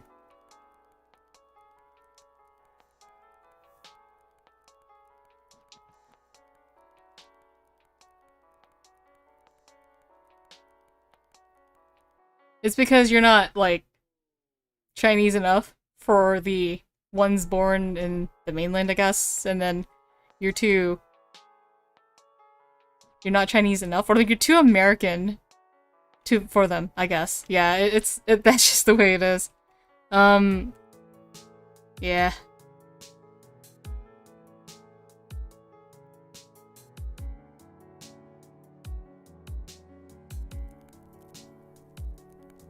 It's not something that affects me, you know, too deeply, so I don't really care about it. Like, it's like, oh, whatever, I guess I have better things to worry about.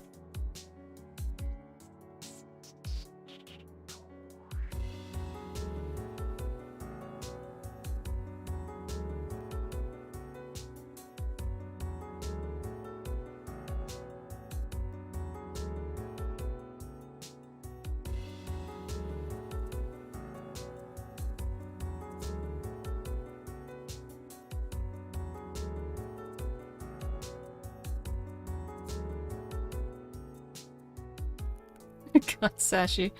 I thought the gift was for me. For you. It's not.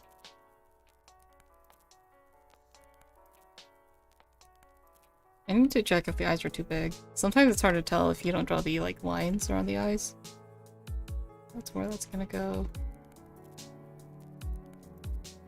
Yeah, I think the left eye is too small.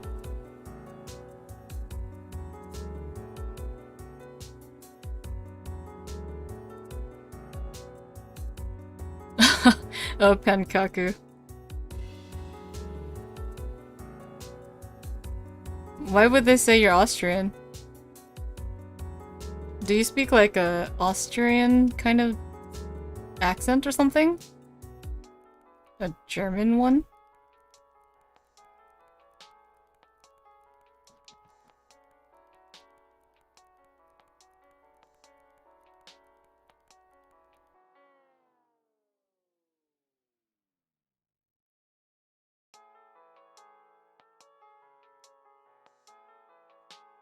Bye-bye, Dabizu. Thanks for sticking around. Is that at all like how they have High German in Switzerland? What?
Oh, Caspus, that is interesting.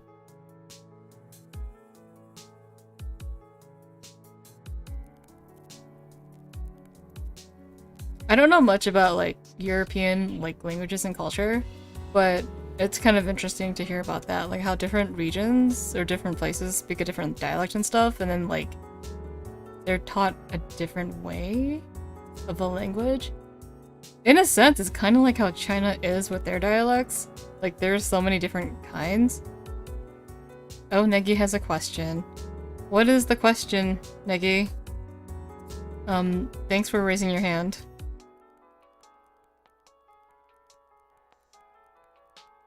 Very important question, okay?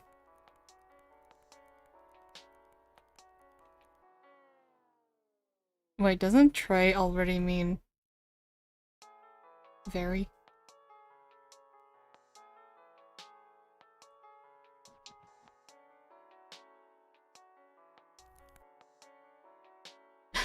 We calling Gib Sensei now. May as well. I'm waiting for the question.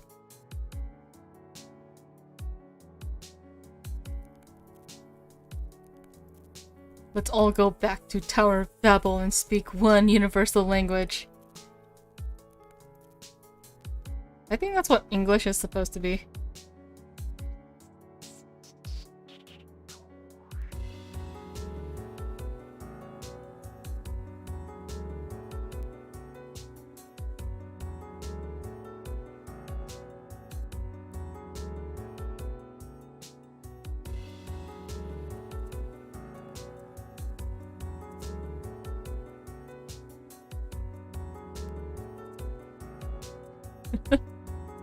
Last time I saw a tweet where a US woman reacted with something like, wait, Paris is in France? So I have to know, are there really some US people who doesn't know that?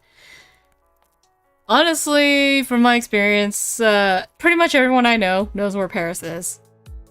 I think they, like, for those kinds of... I don't know, man. I think that one person's like the one idiot out of the entire population. I mean, maybe the small percentage who really don't know. So, I mean, like, everyone I know knows that Paris is in France.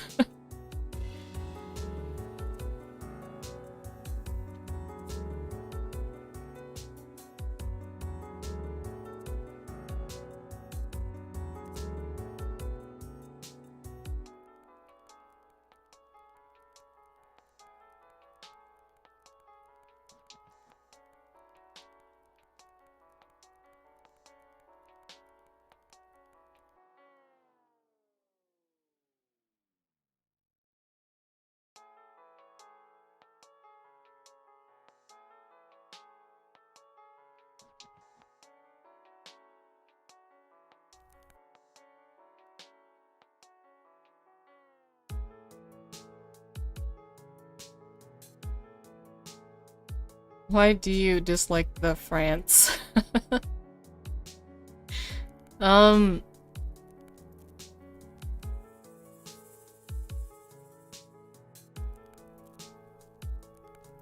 Over here, at least in the schools that I went to, I did take things like world geography and such. I mean, I think there are people who can't name all the 50 states.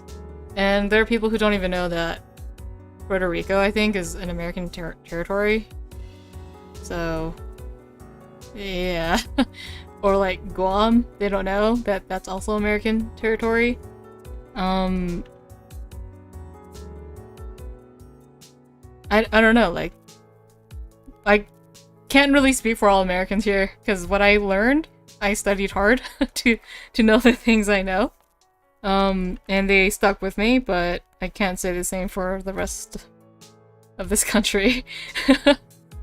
I guess it depends on how much you care about, like, world geography and such. Like, that kind of thing was really interesting to me.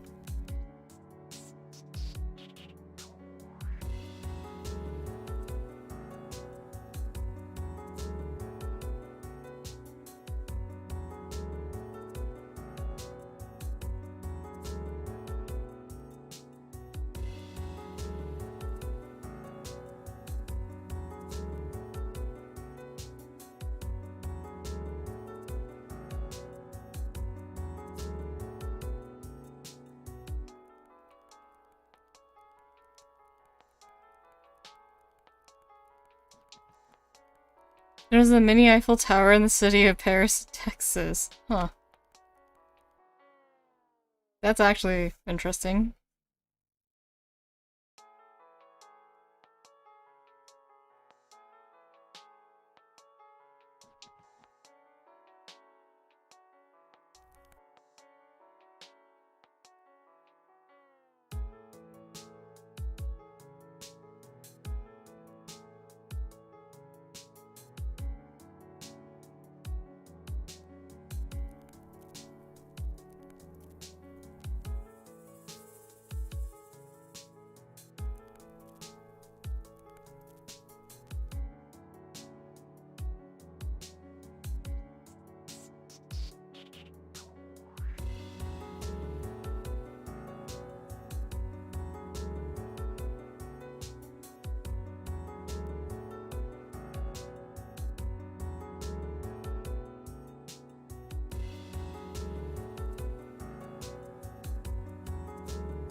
Um, oh yeah, over here we're taught that North America and South America are separate continents, but I didn't realize that other places was teaching that it's all one continent. That's kind of interesting.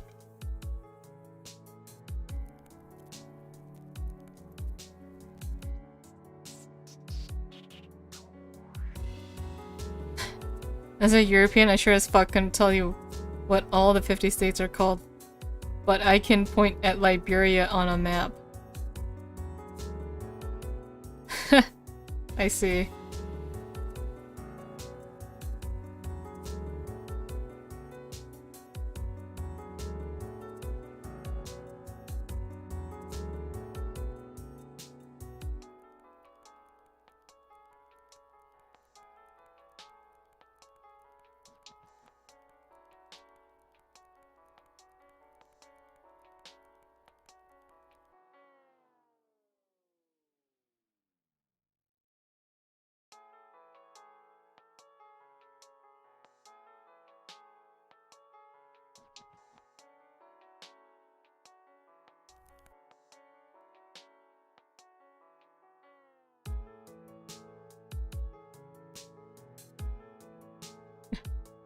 This parfait.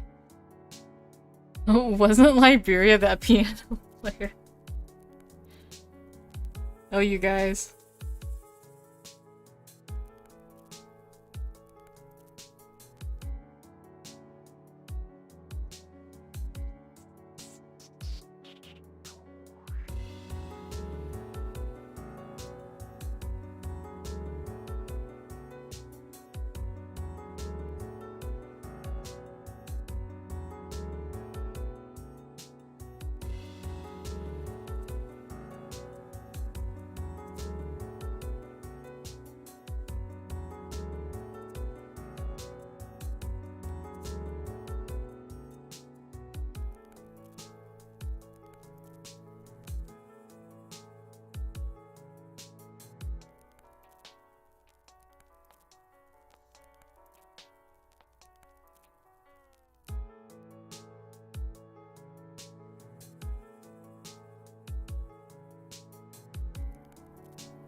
This Negi. It's like if you go west enough, it eventually becomes east.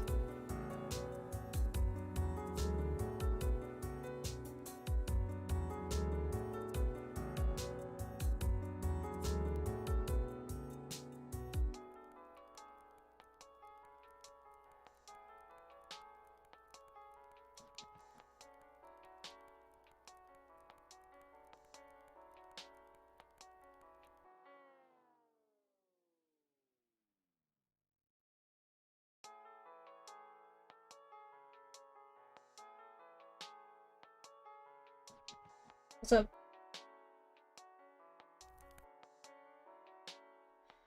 Okay. Sorry, that was my little sister.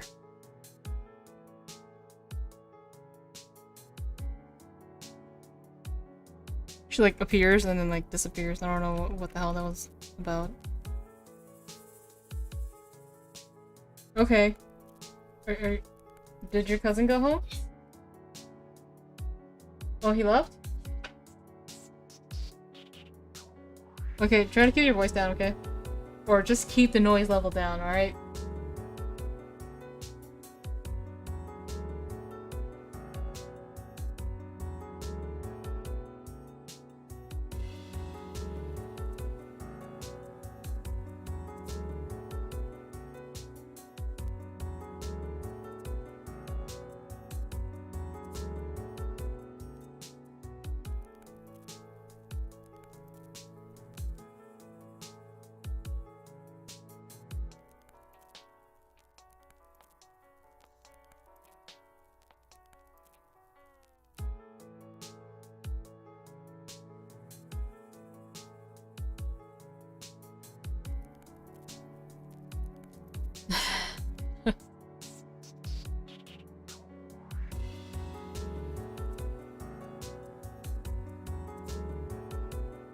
Are ya winning, sis? I'm always winning. I never lose.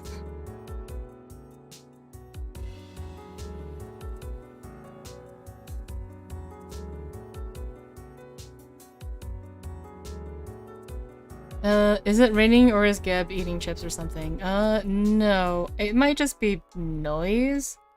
It should be fairly quiet.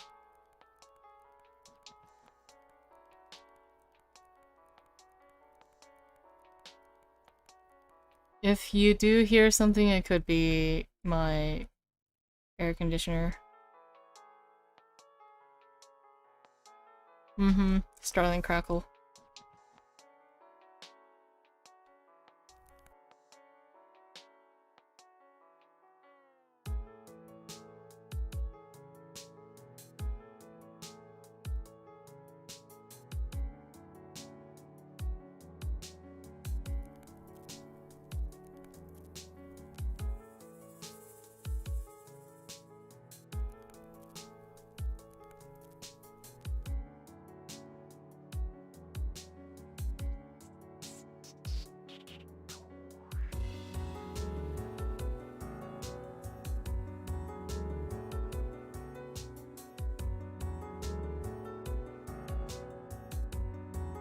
It's Elon eating nachos.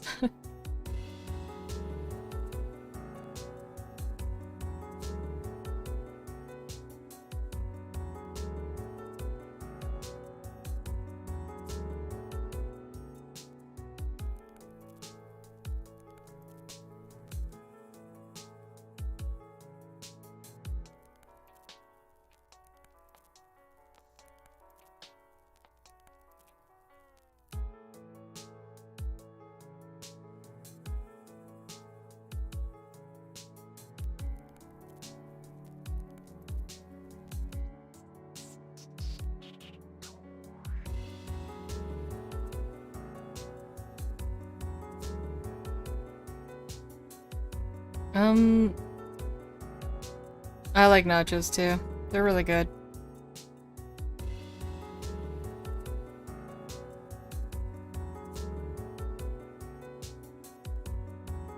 I remember how when I was a kid, like a little kid in the first grade, there was like this little, like a snack bar sort of little building, and like a bunch of nachos would just cost us $1. But when I was a kid, that was so much money. $1. To me, I thought, man, only the rich white kids could get that. Little did I know, everyone in that school was fucking poor. That was a school for the poor-ass kids. But I always felt like the white kids had a lot more choices than we did. Us poor immigrant kids.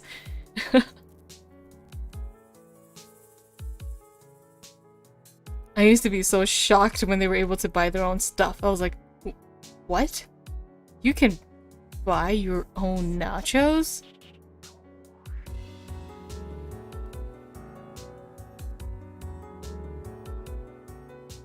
But it's weird, like, I was only in the first grade, but I don't remember having any sort of, like, concept of... I mean, I understood that there were different kinds of people, you know, but I didn't realize that I was already a little fucking racist child. I guess that's one way to put it, but, like, I already had this prejudice of other types of people already.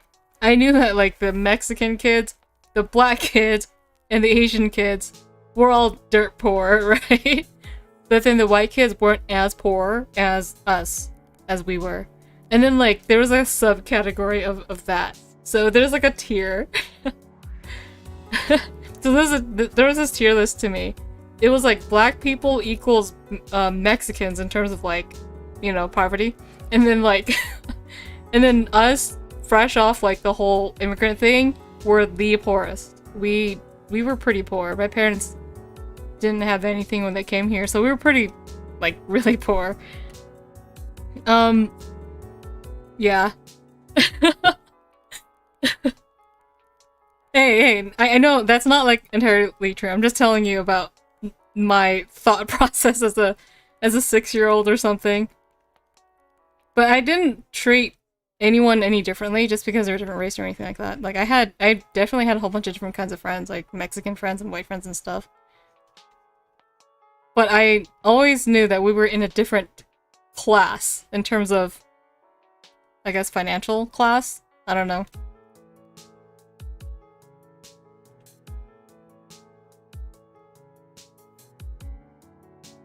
Welcome back to Bizu. You missed the story of when I was a racist little 6-year-old.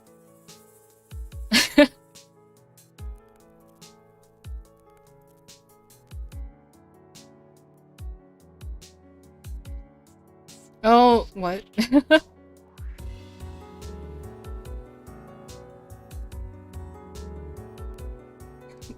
Cancel, first grade Gebs. You can cancel her. She was his little racist child.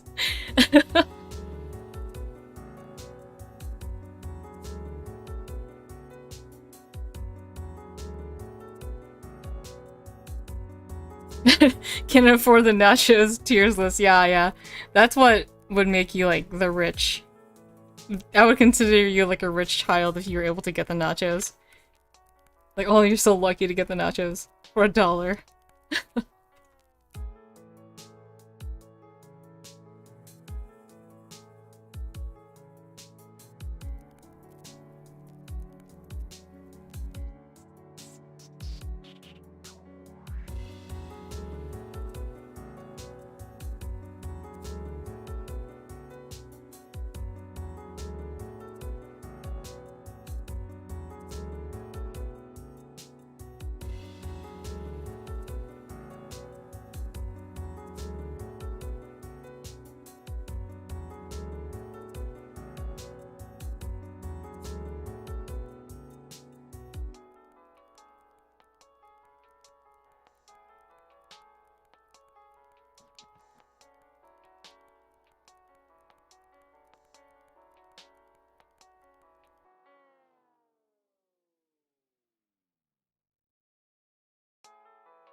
Oh, Horizon. That's true. When I saw those white kids with their Lunchables, I was like, what is that? That looks like something that only, like, all the white kids had it, so it must be, like, really crazy expensive, right?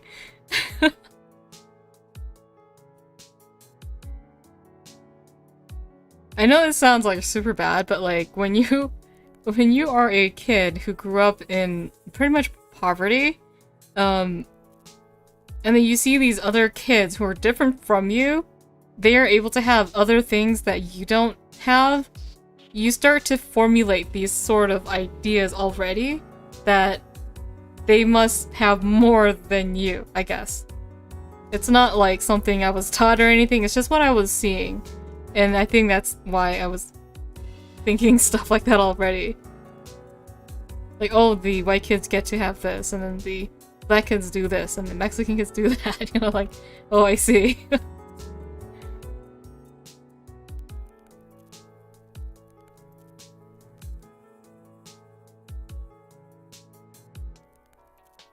Also, another interesting thing about, I guess, being, I guess growing up just being the minority here is that, you have to, like, how do I put this? It's like, you really have to present yourself better than, like, I don't know how to put it. It's like, you're in someone else's country, okay? And then you have to present yourself better, you know, and like super top notch. Like grades, personality-wise, manners, everything has to be top notch. Because you don't want to look bad in front of the, I guess, the ones who live here. I don't know. I don't know how to put it, but yeah, that's one of the things that I kind of grew up with.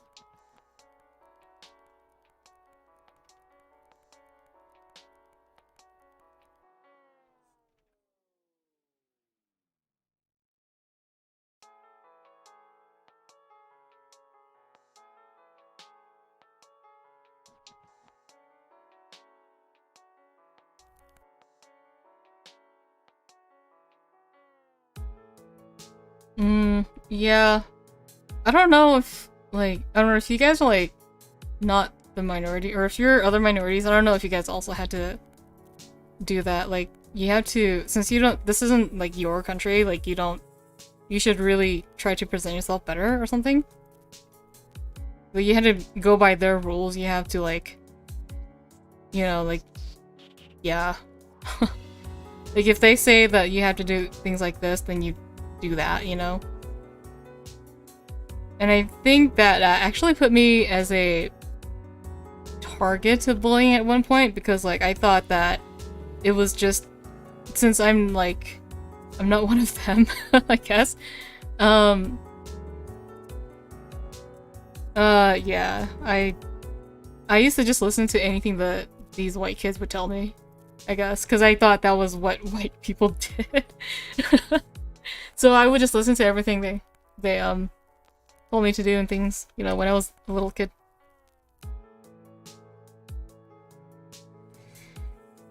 That's how it is. Yeah, man. It's the minority experience, man. Of course now, I mean, I know better now and stuff, and you know, kids are pretty cool, so...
Test. Can you guys hear me?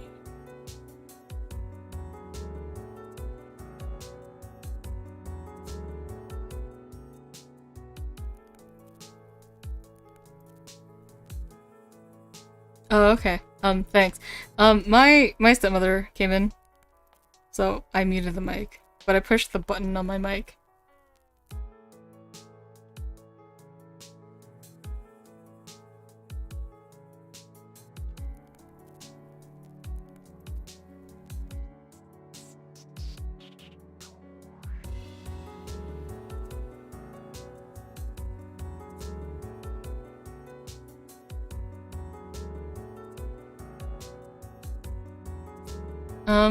Oh, she's out. She's out.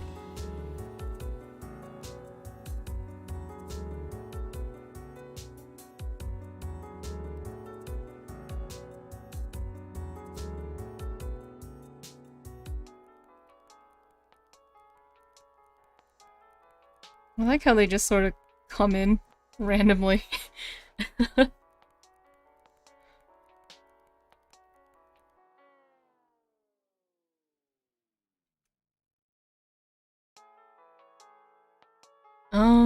When I was a kid, I imagined I had superpowers for being Spider-Man.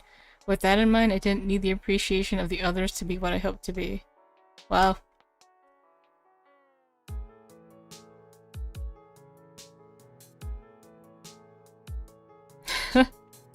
Negi was the bully.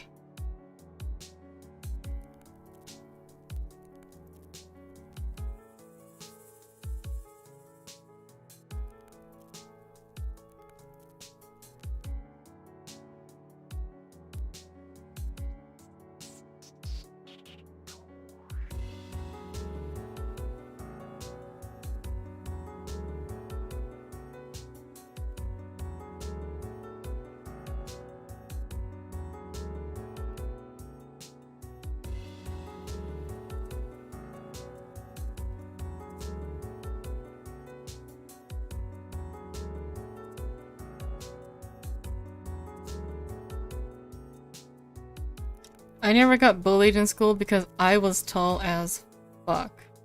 Well, I guess when you're in, like, high school, it does happen a little less.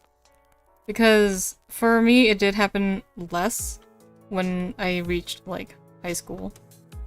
I think kids are a little more open-minded at that time. I mean, at least here they were. Or where I went to school. He stole the nachos right out of the other kids' mouths.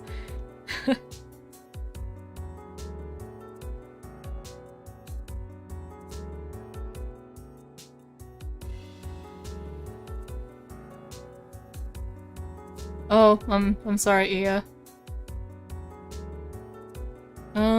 I wasn't lonely because, I grew up in a town where there was a lot more Hmong people, so there was always, like, that community, I guess.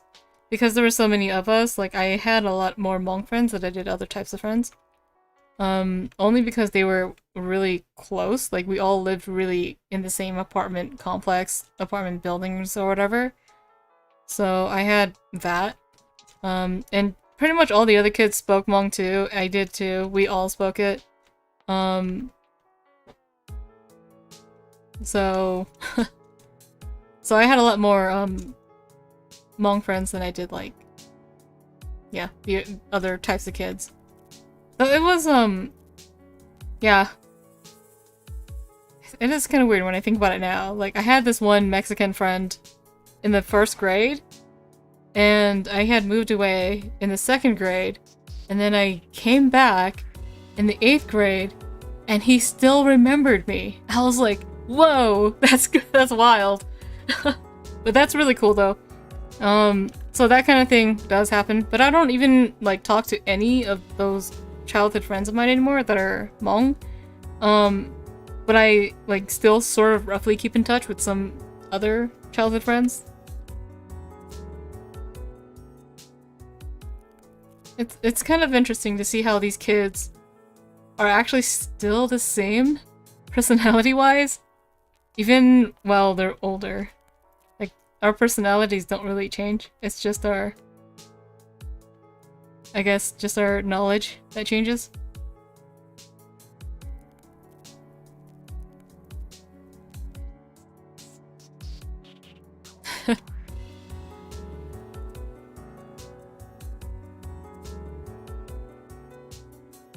What? Are you friends with a nav hole less now? What is that?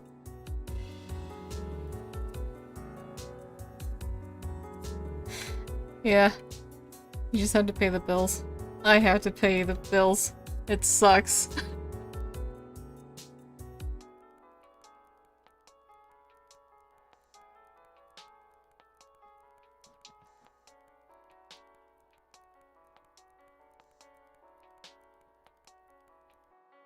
Well, okay, if Yurei is still here, well, somebody's shooting guns outside. Happy 4th of July, I guess.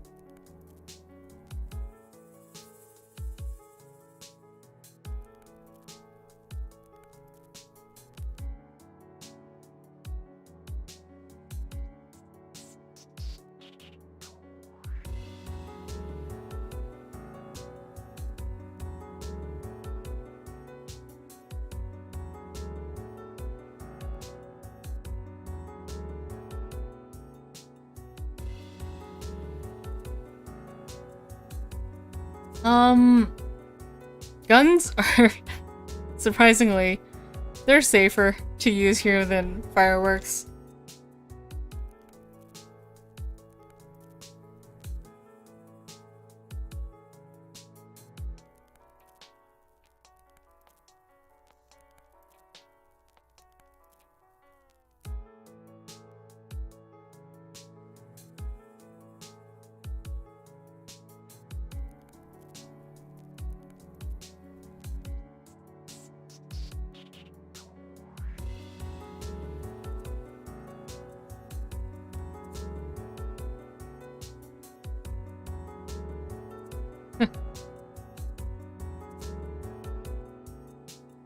Caspus, you are an old man.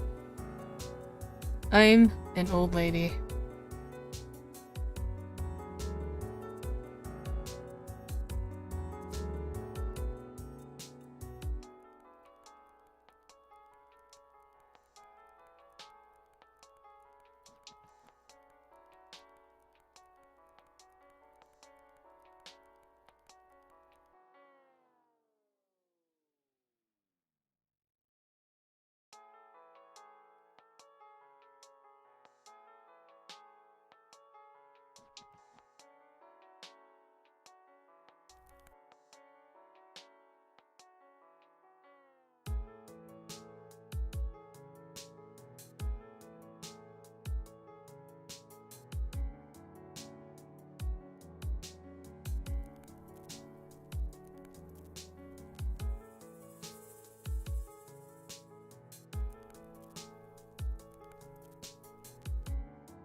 Did Negi just deny who he was? Isn't he French?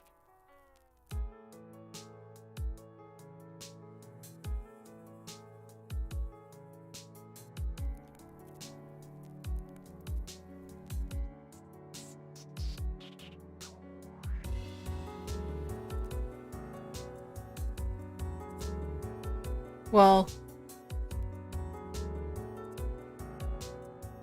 hello, Daiichi. It is birthday Nanamona.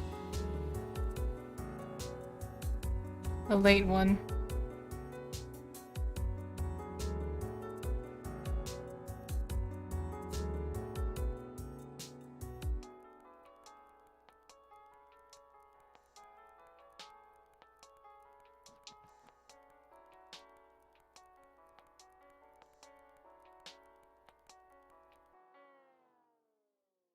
We'll make him super fat.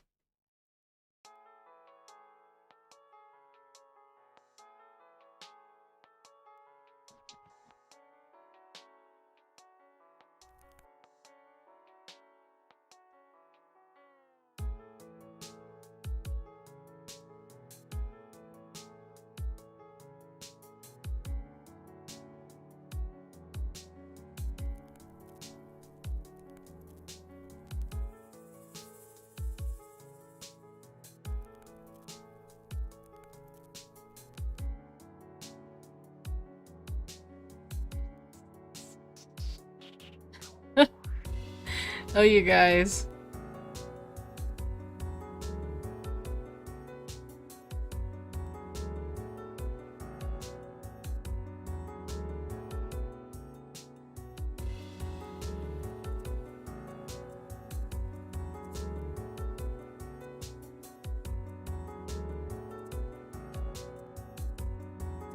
Today, I am an American, but from Chile. Okay. Okay, Negi.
Okay, I think the line art's done.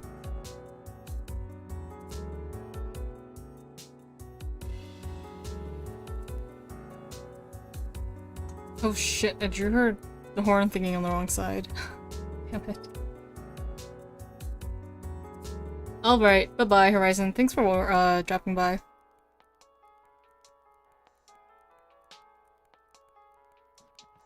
Bye-bye.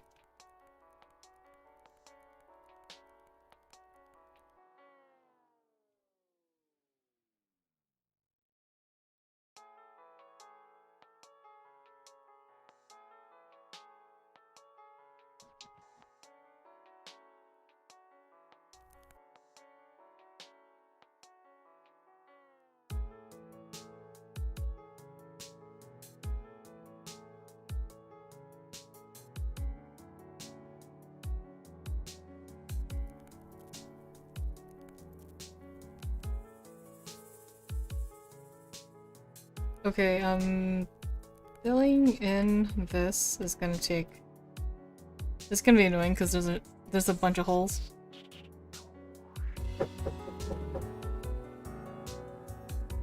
Who's knocking?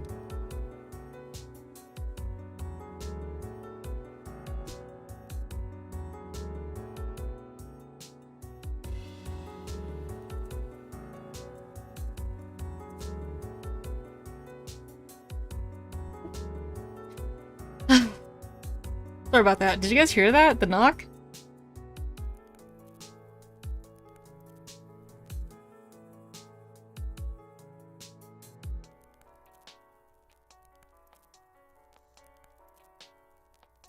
Okay.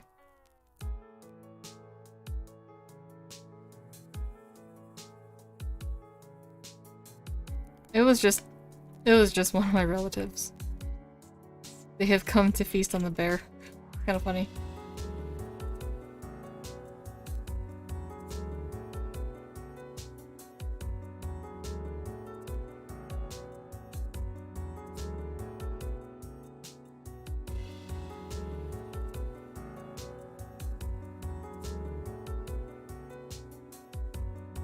Oh, did people miss it?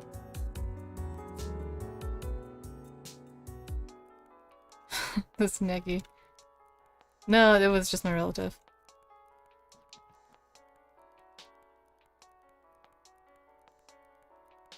It's actually insane just how regular we get people here.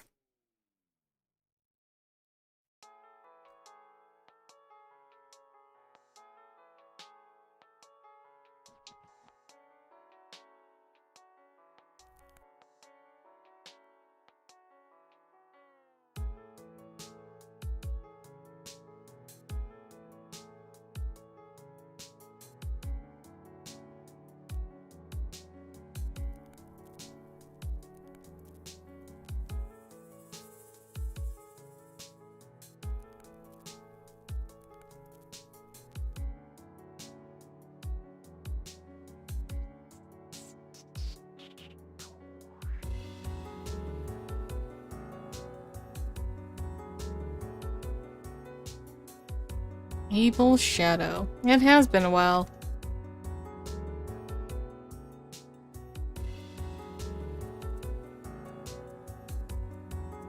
But then again, I don't really stream on a regular basis.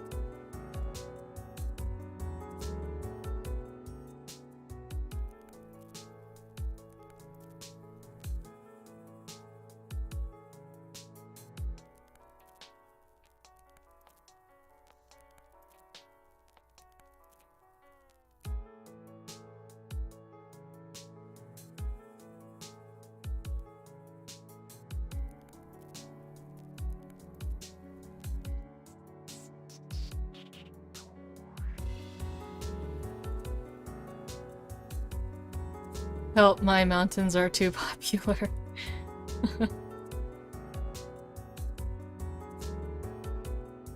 I have to admit, the mountains are really damn pretty. They're really pretty. And pine forests are really nice.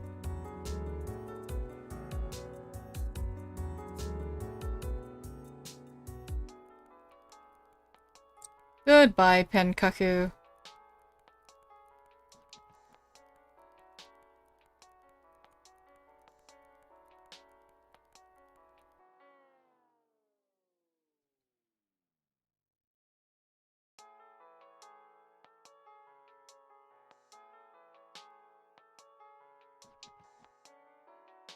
Thanks, NC5.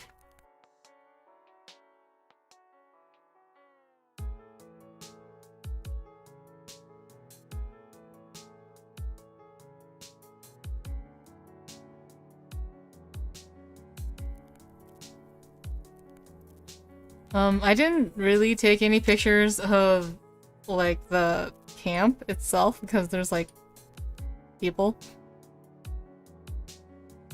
No slashers in your area, right? No?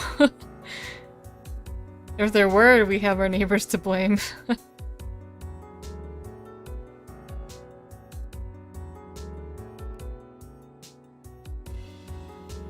Basically, the mountain looks kind of like somebody's garden, like a well-kept garden. I think that's like the best way to put it. Like, it's like a well-kept garden, but nobody has to take care of it.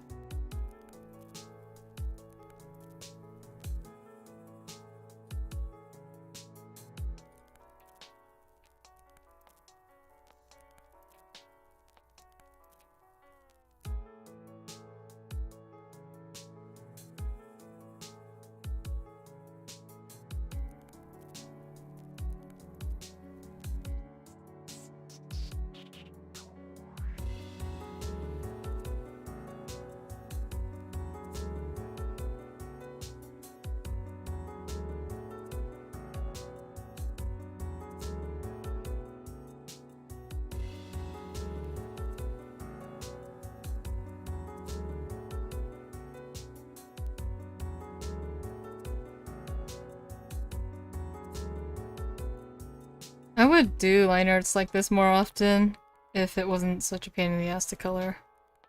Because they have, like, all these holes.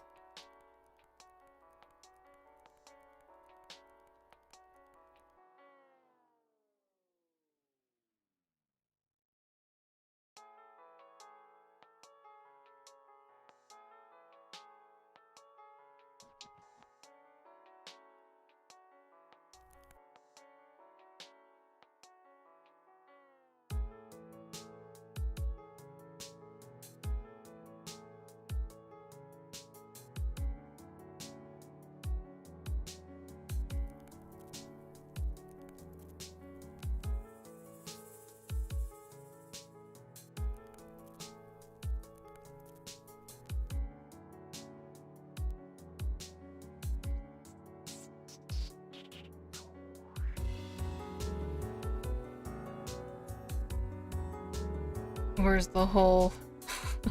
There's a hole. Here, maybe? Here? Oh, here. Found it.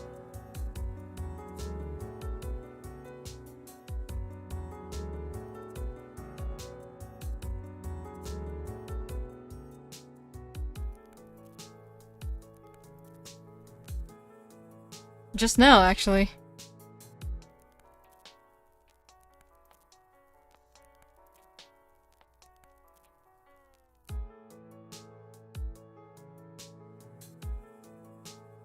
What's a neat trick for filling in the gaps?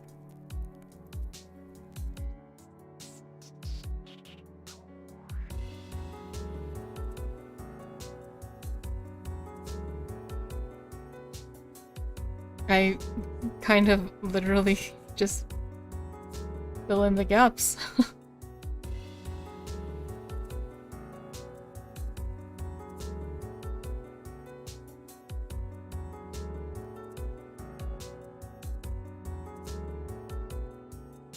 Oh, forgot about this.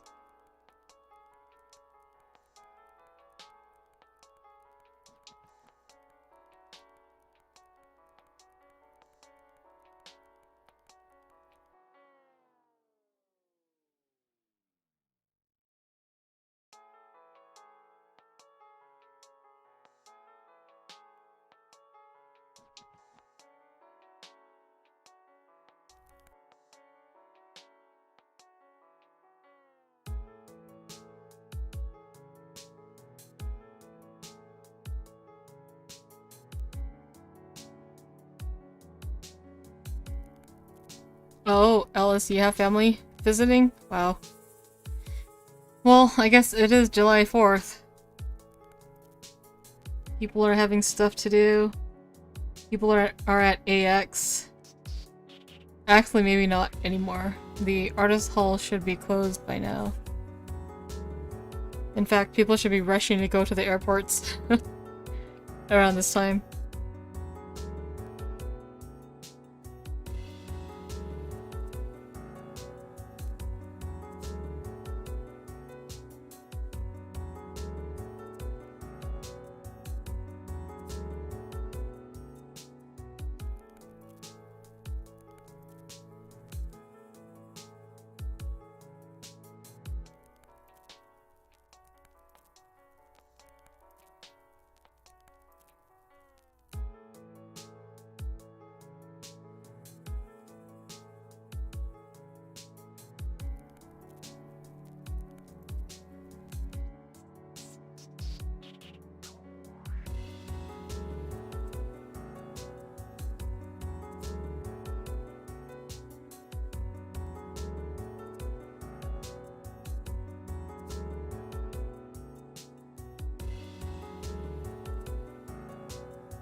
I don't know about most people, but I think doing grayscale is so easy.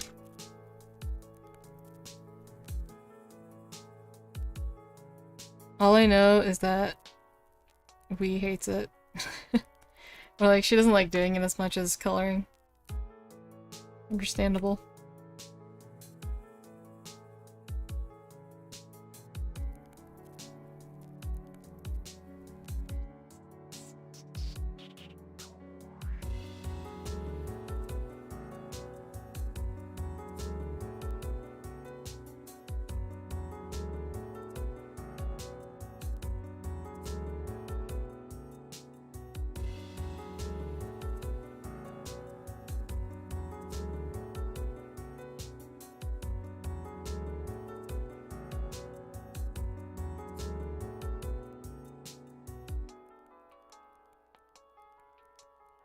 My father's red eyes look scary.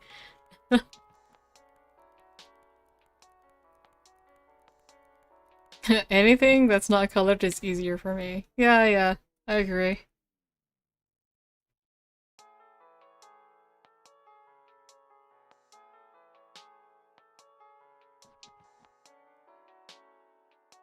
Maybe it's just that coloring is more fun for some people.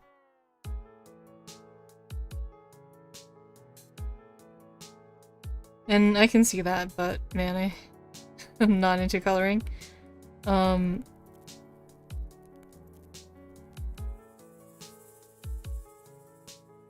think it's because I'm just not at a level that I want to be when it comes to coloring.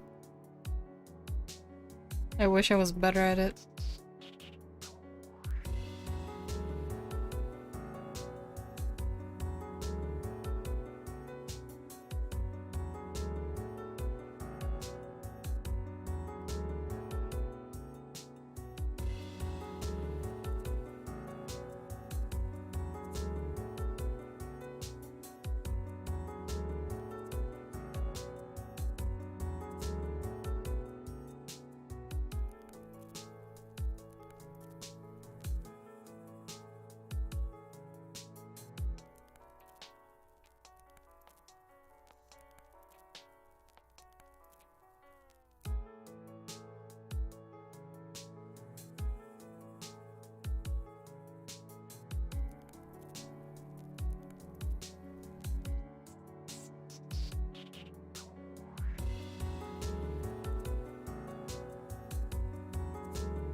When a client asks for a color piece, I start sweating. What kind of improvements? I think, in general, my coloring ability is not terrible. I have a pretty good understanding of how to color and what colors to use, but I think the thing that I struggle with the most is lighting and how light affects the colors, you know? That's my weakest. That's probably my weakest, like, part when it comes to drawing. It's, you know, if you haven't noticed, I don't really experiment with different kind of lightings because I'm not very good at it. But still, it's like, if I don't work on it, I'm not gonna be able to, you know, improve on that, so...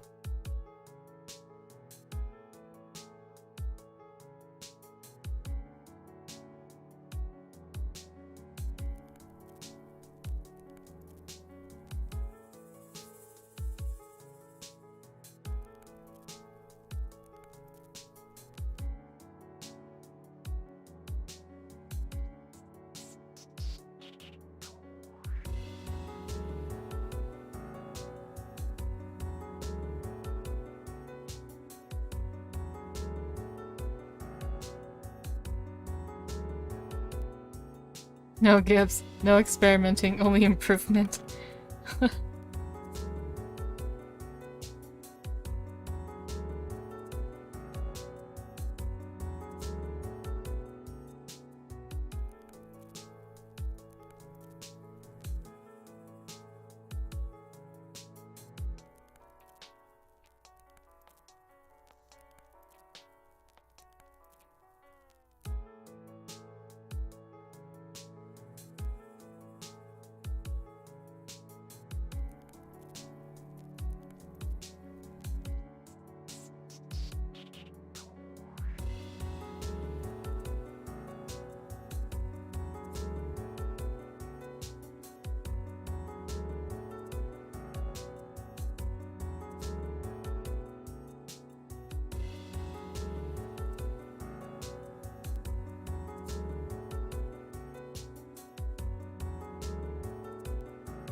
Coloring for coloring is something really sleepy. Oh,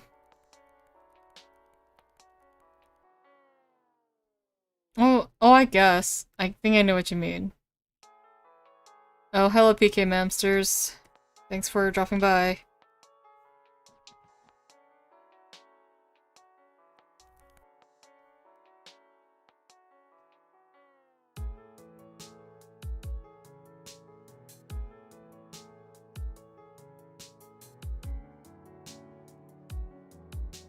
I've already kind of told my camping stories earlier.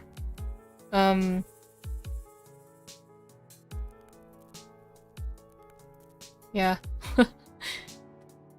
Hello, Mystic Tactician. He is dead, guys.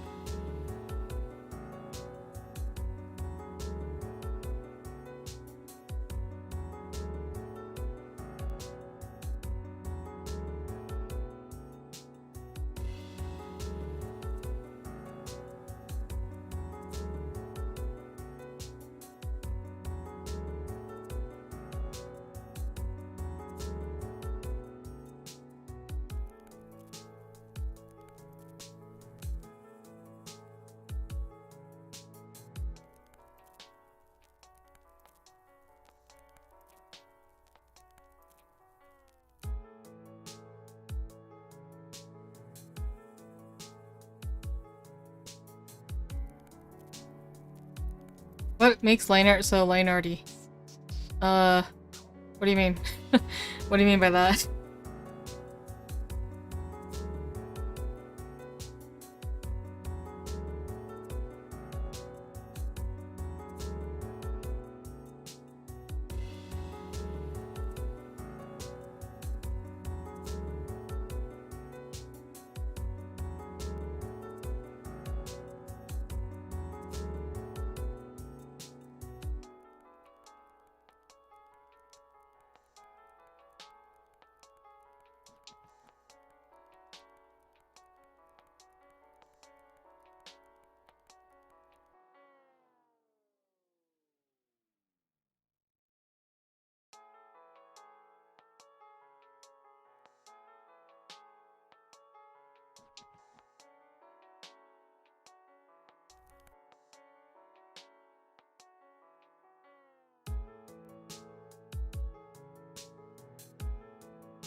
A mono line width? You mean you don't use pen pressure? Is that what you're trying to say?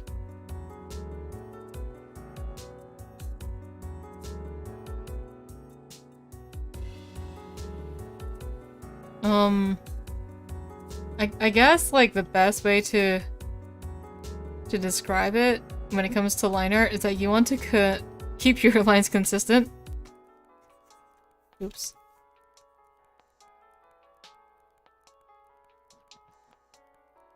Yeah, just keep them consistent. Consistently, like, I don't know. Just keep them consistent. I think it just comes with practice the more you do it.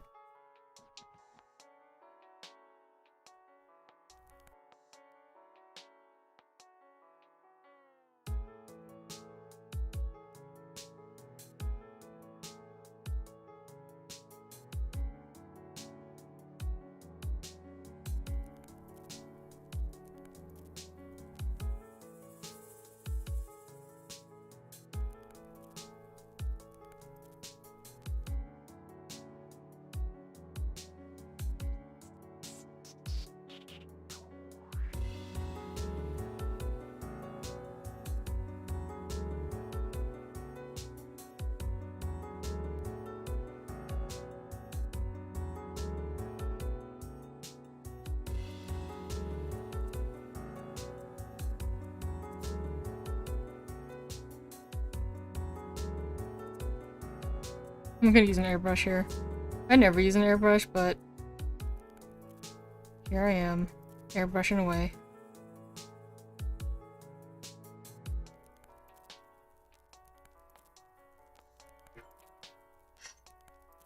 What the fuck?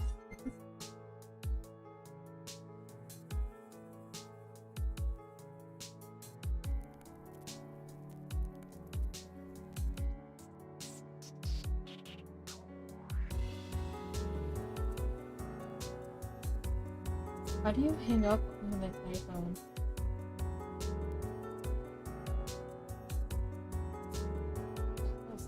Okay.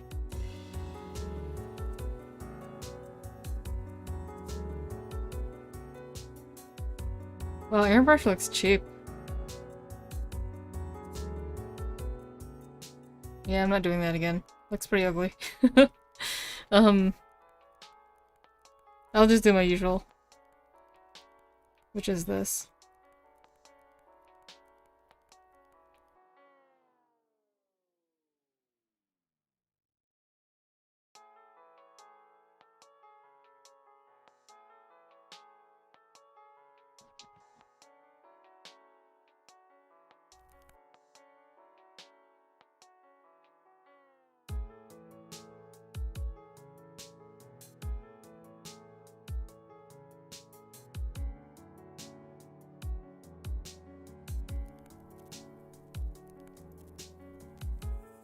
It's like the same thing, but yeah, it looks better.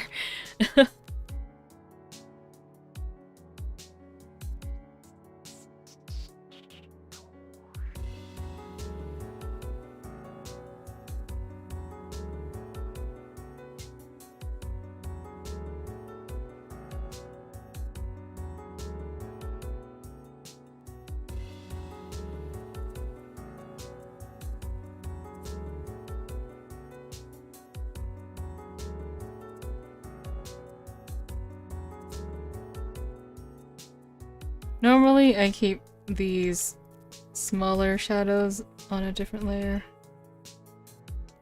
but I'm lazy today.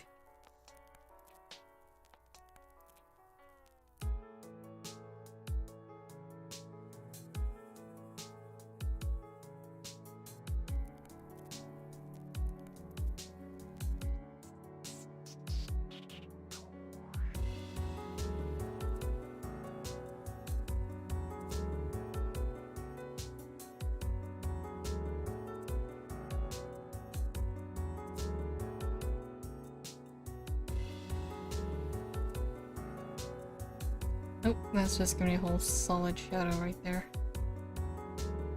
Like this would be lighter.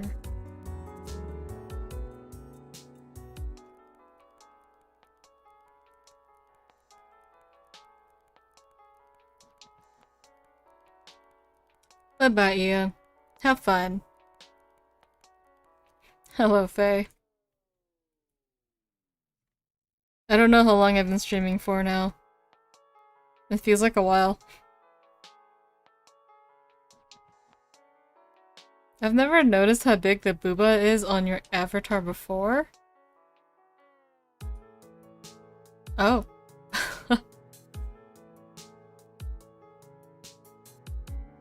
I mean, I'm probably gonna end the stream once I'm done with this, so I'm gonna keep going, guys, until I'm done with this. It's for the sheep. I'm doing it for her.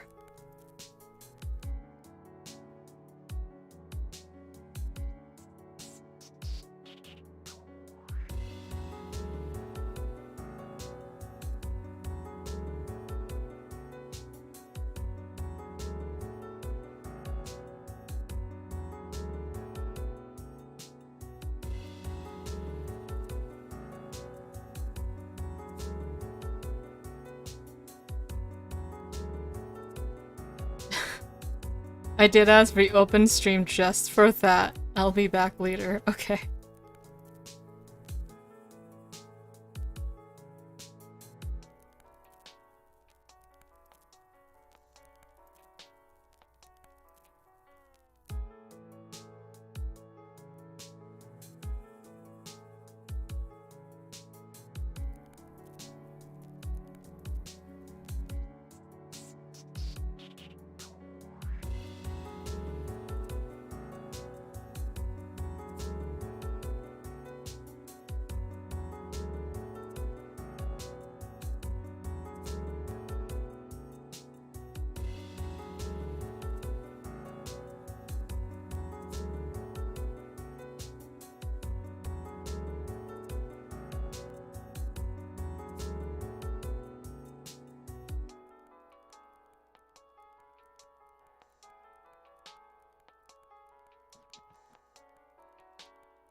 Damn, then I'm only looking like a tall glass of water. I'm actually not sure what that means.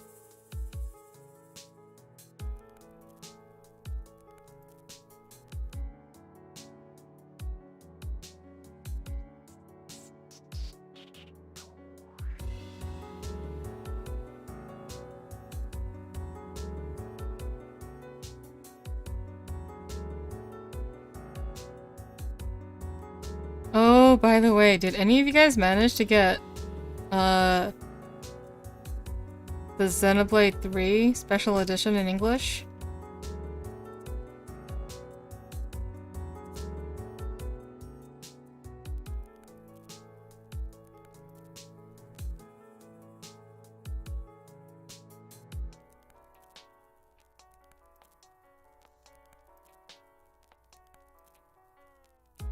Still processing, but supposedly, yeah, okay.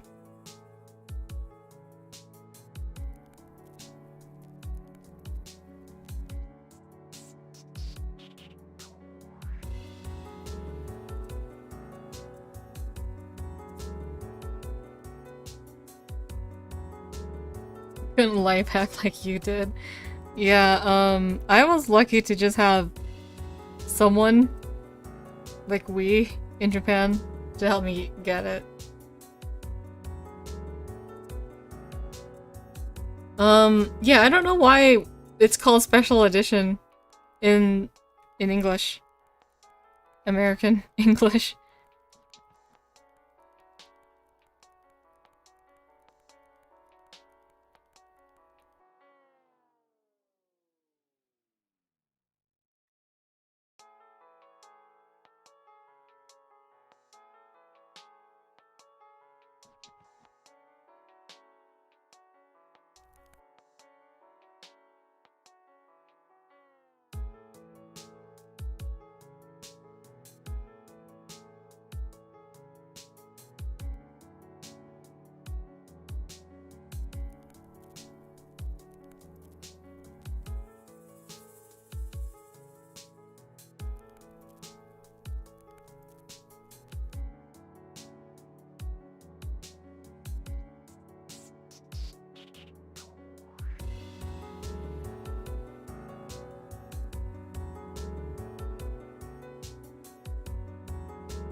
Wait, there's a whole backstory behind that?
Perfect.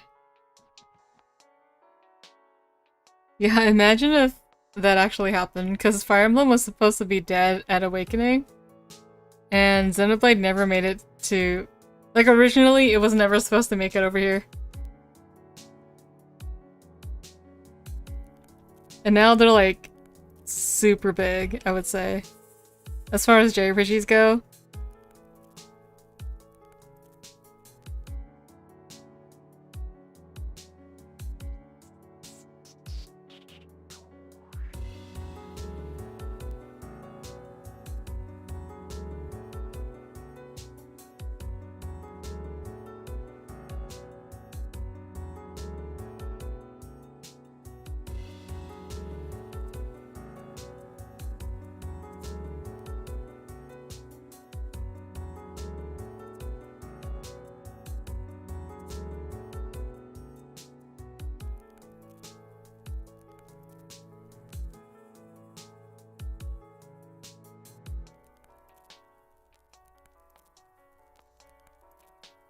The Pizu, who's your Fate's waifu?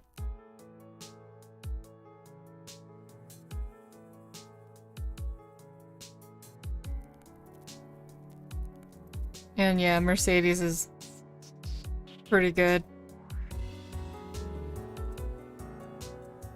I'm so glad I switched the language to Japanese. I wouldn't have liked her otherwise.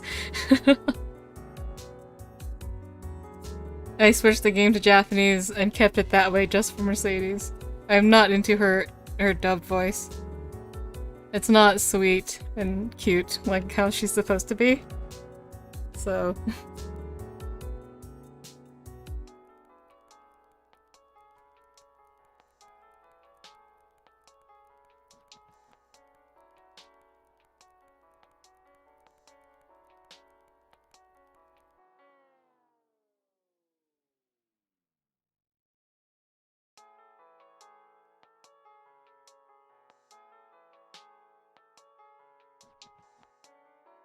Oh, that's right. It is Charlotte.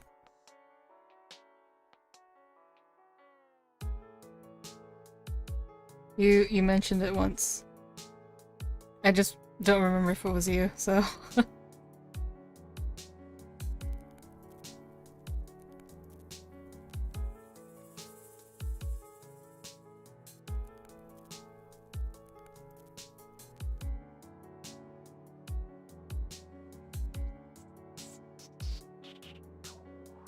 I need to breed Rhea.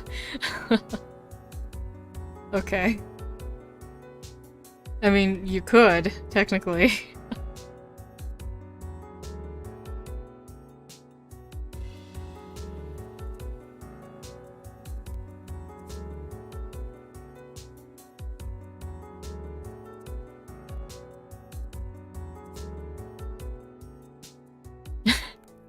Daijinto, my beloved. Isn't that just...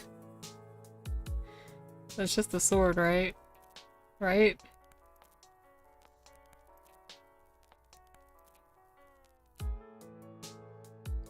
Okay, I need to move on to her clothes now. Her head is pretty much done. And now to the rest of the picture.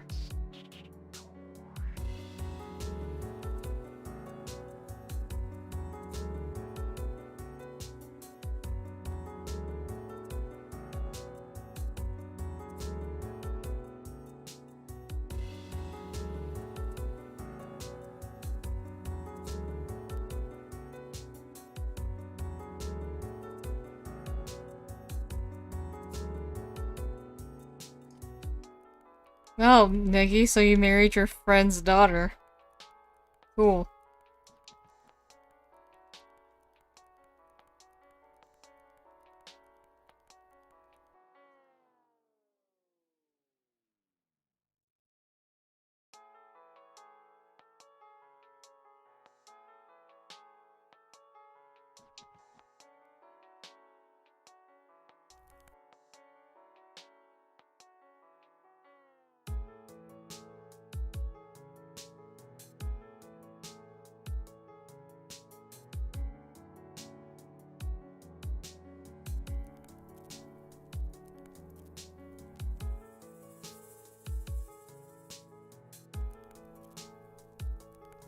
Oh, crap.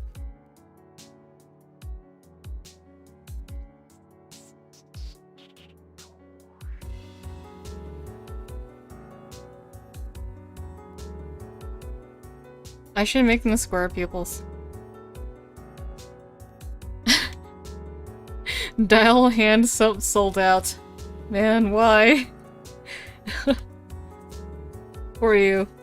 We have several bottles of those. Only because it's a pain in the ass to go shopping for stuff. So we have, like, a lot of those.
This will be done very soon. Right after this, I'm gonna get back to work on my other stuff. Because I'm really close to finishing up the book, so I need to... Well, maybe I'll talk more about it another time.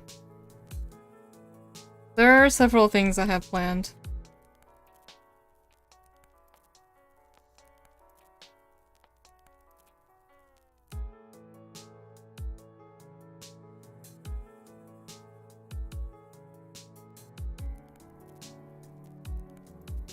Caspus.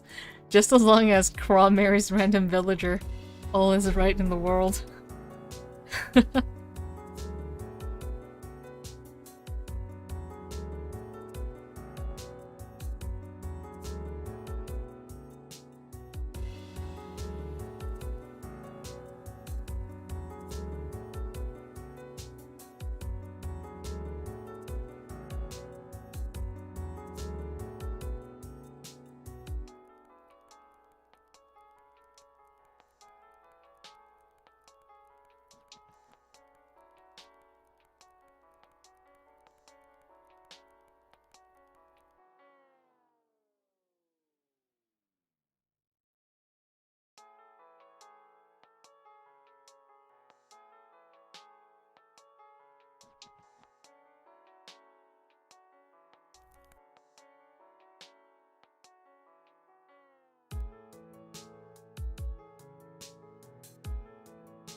Negi? That doesn't sound right. Were you playing, like, on Lunatic or something?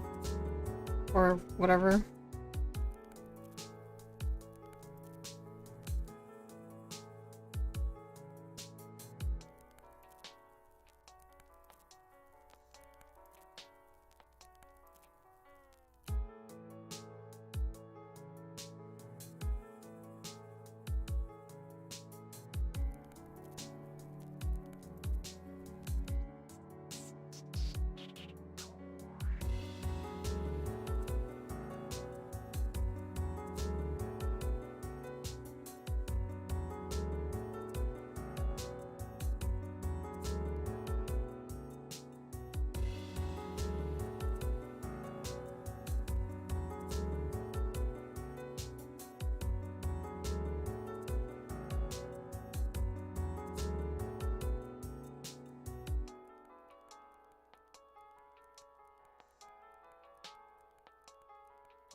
I'll be right back.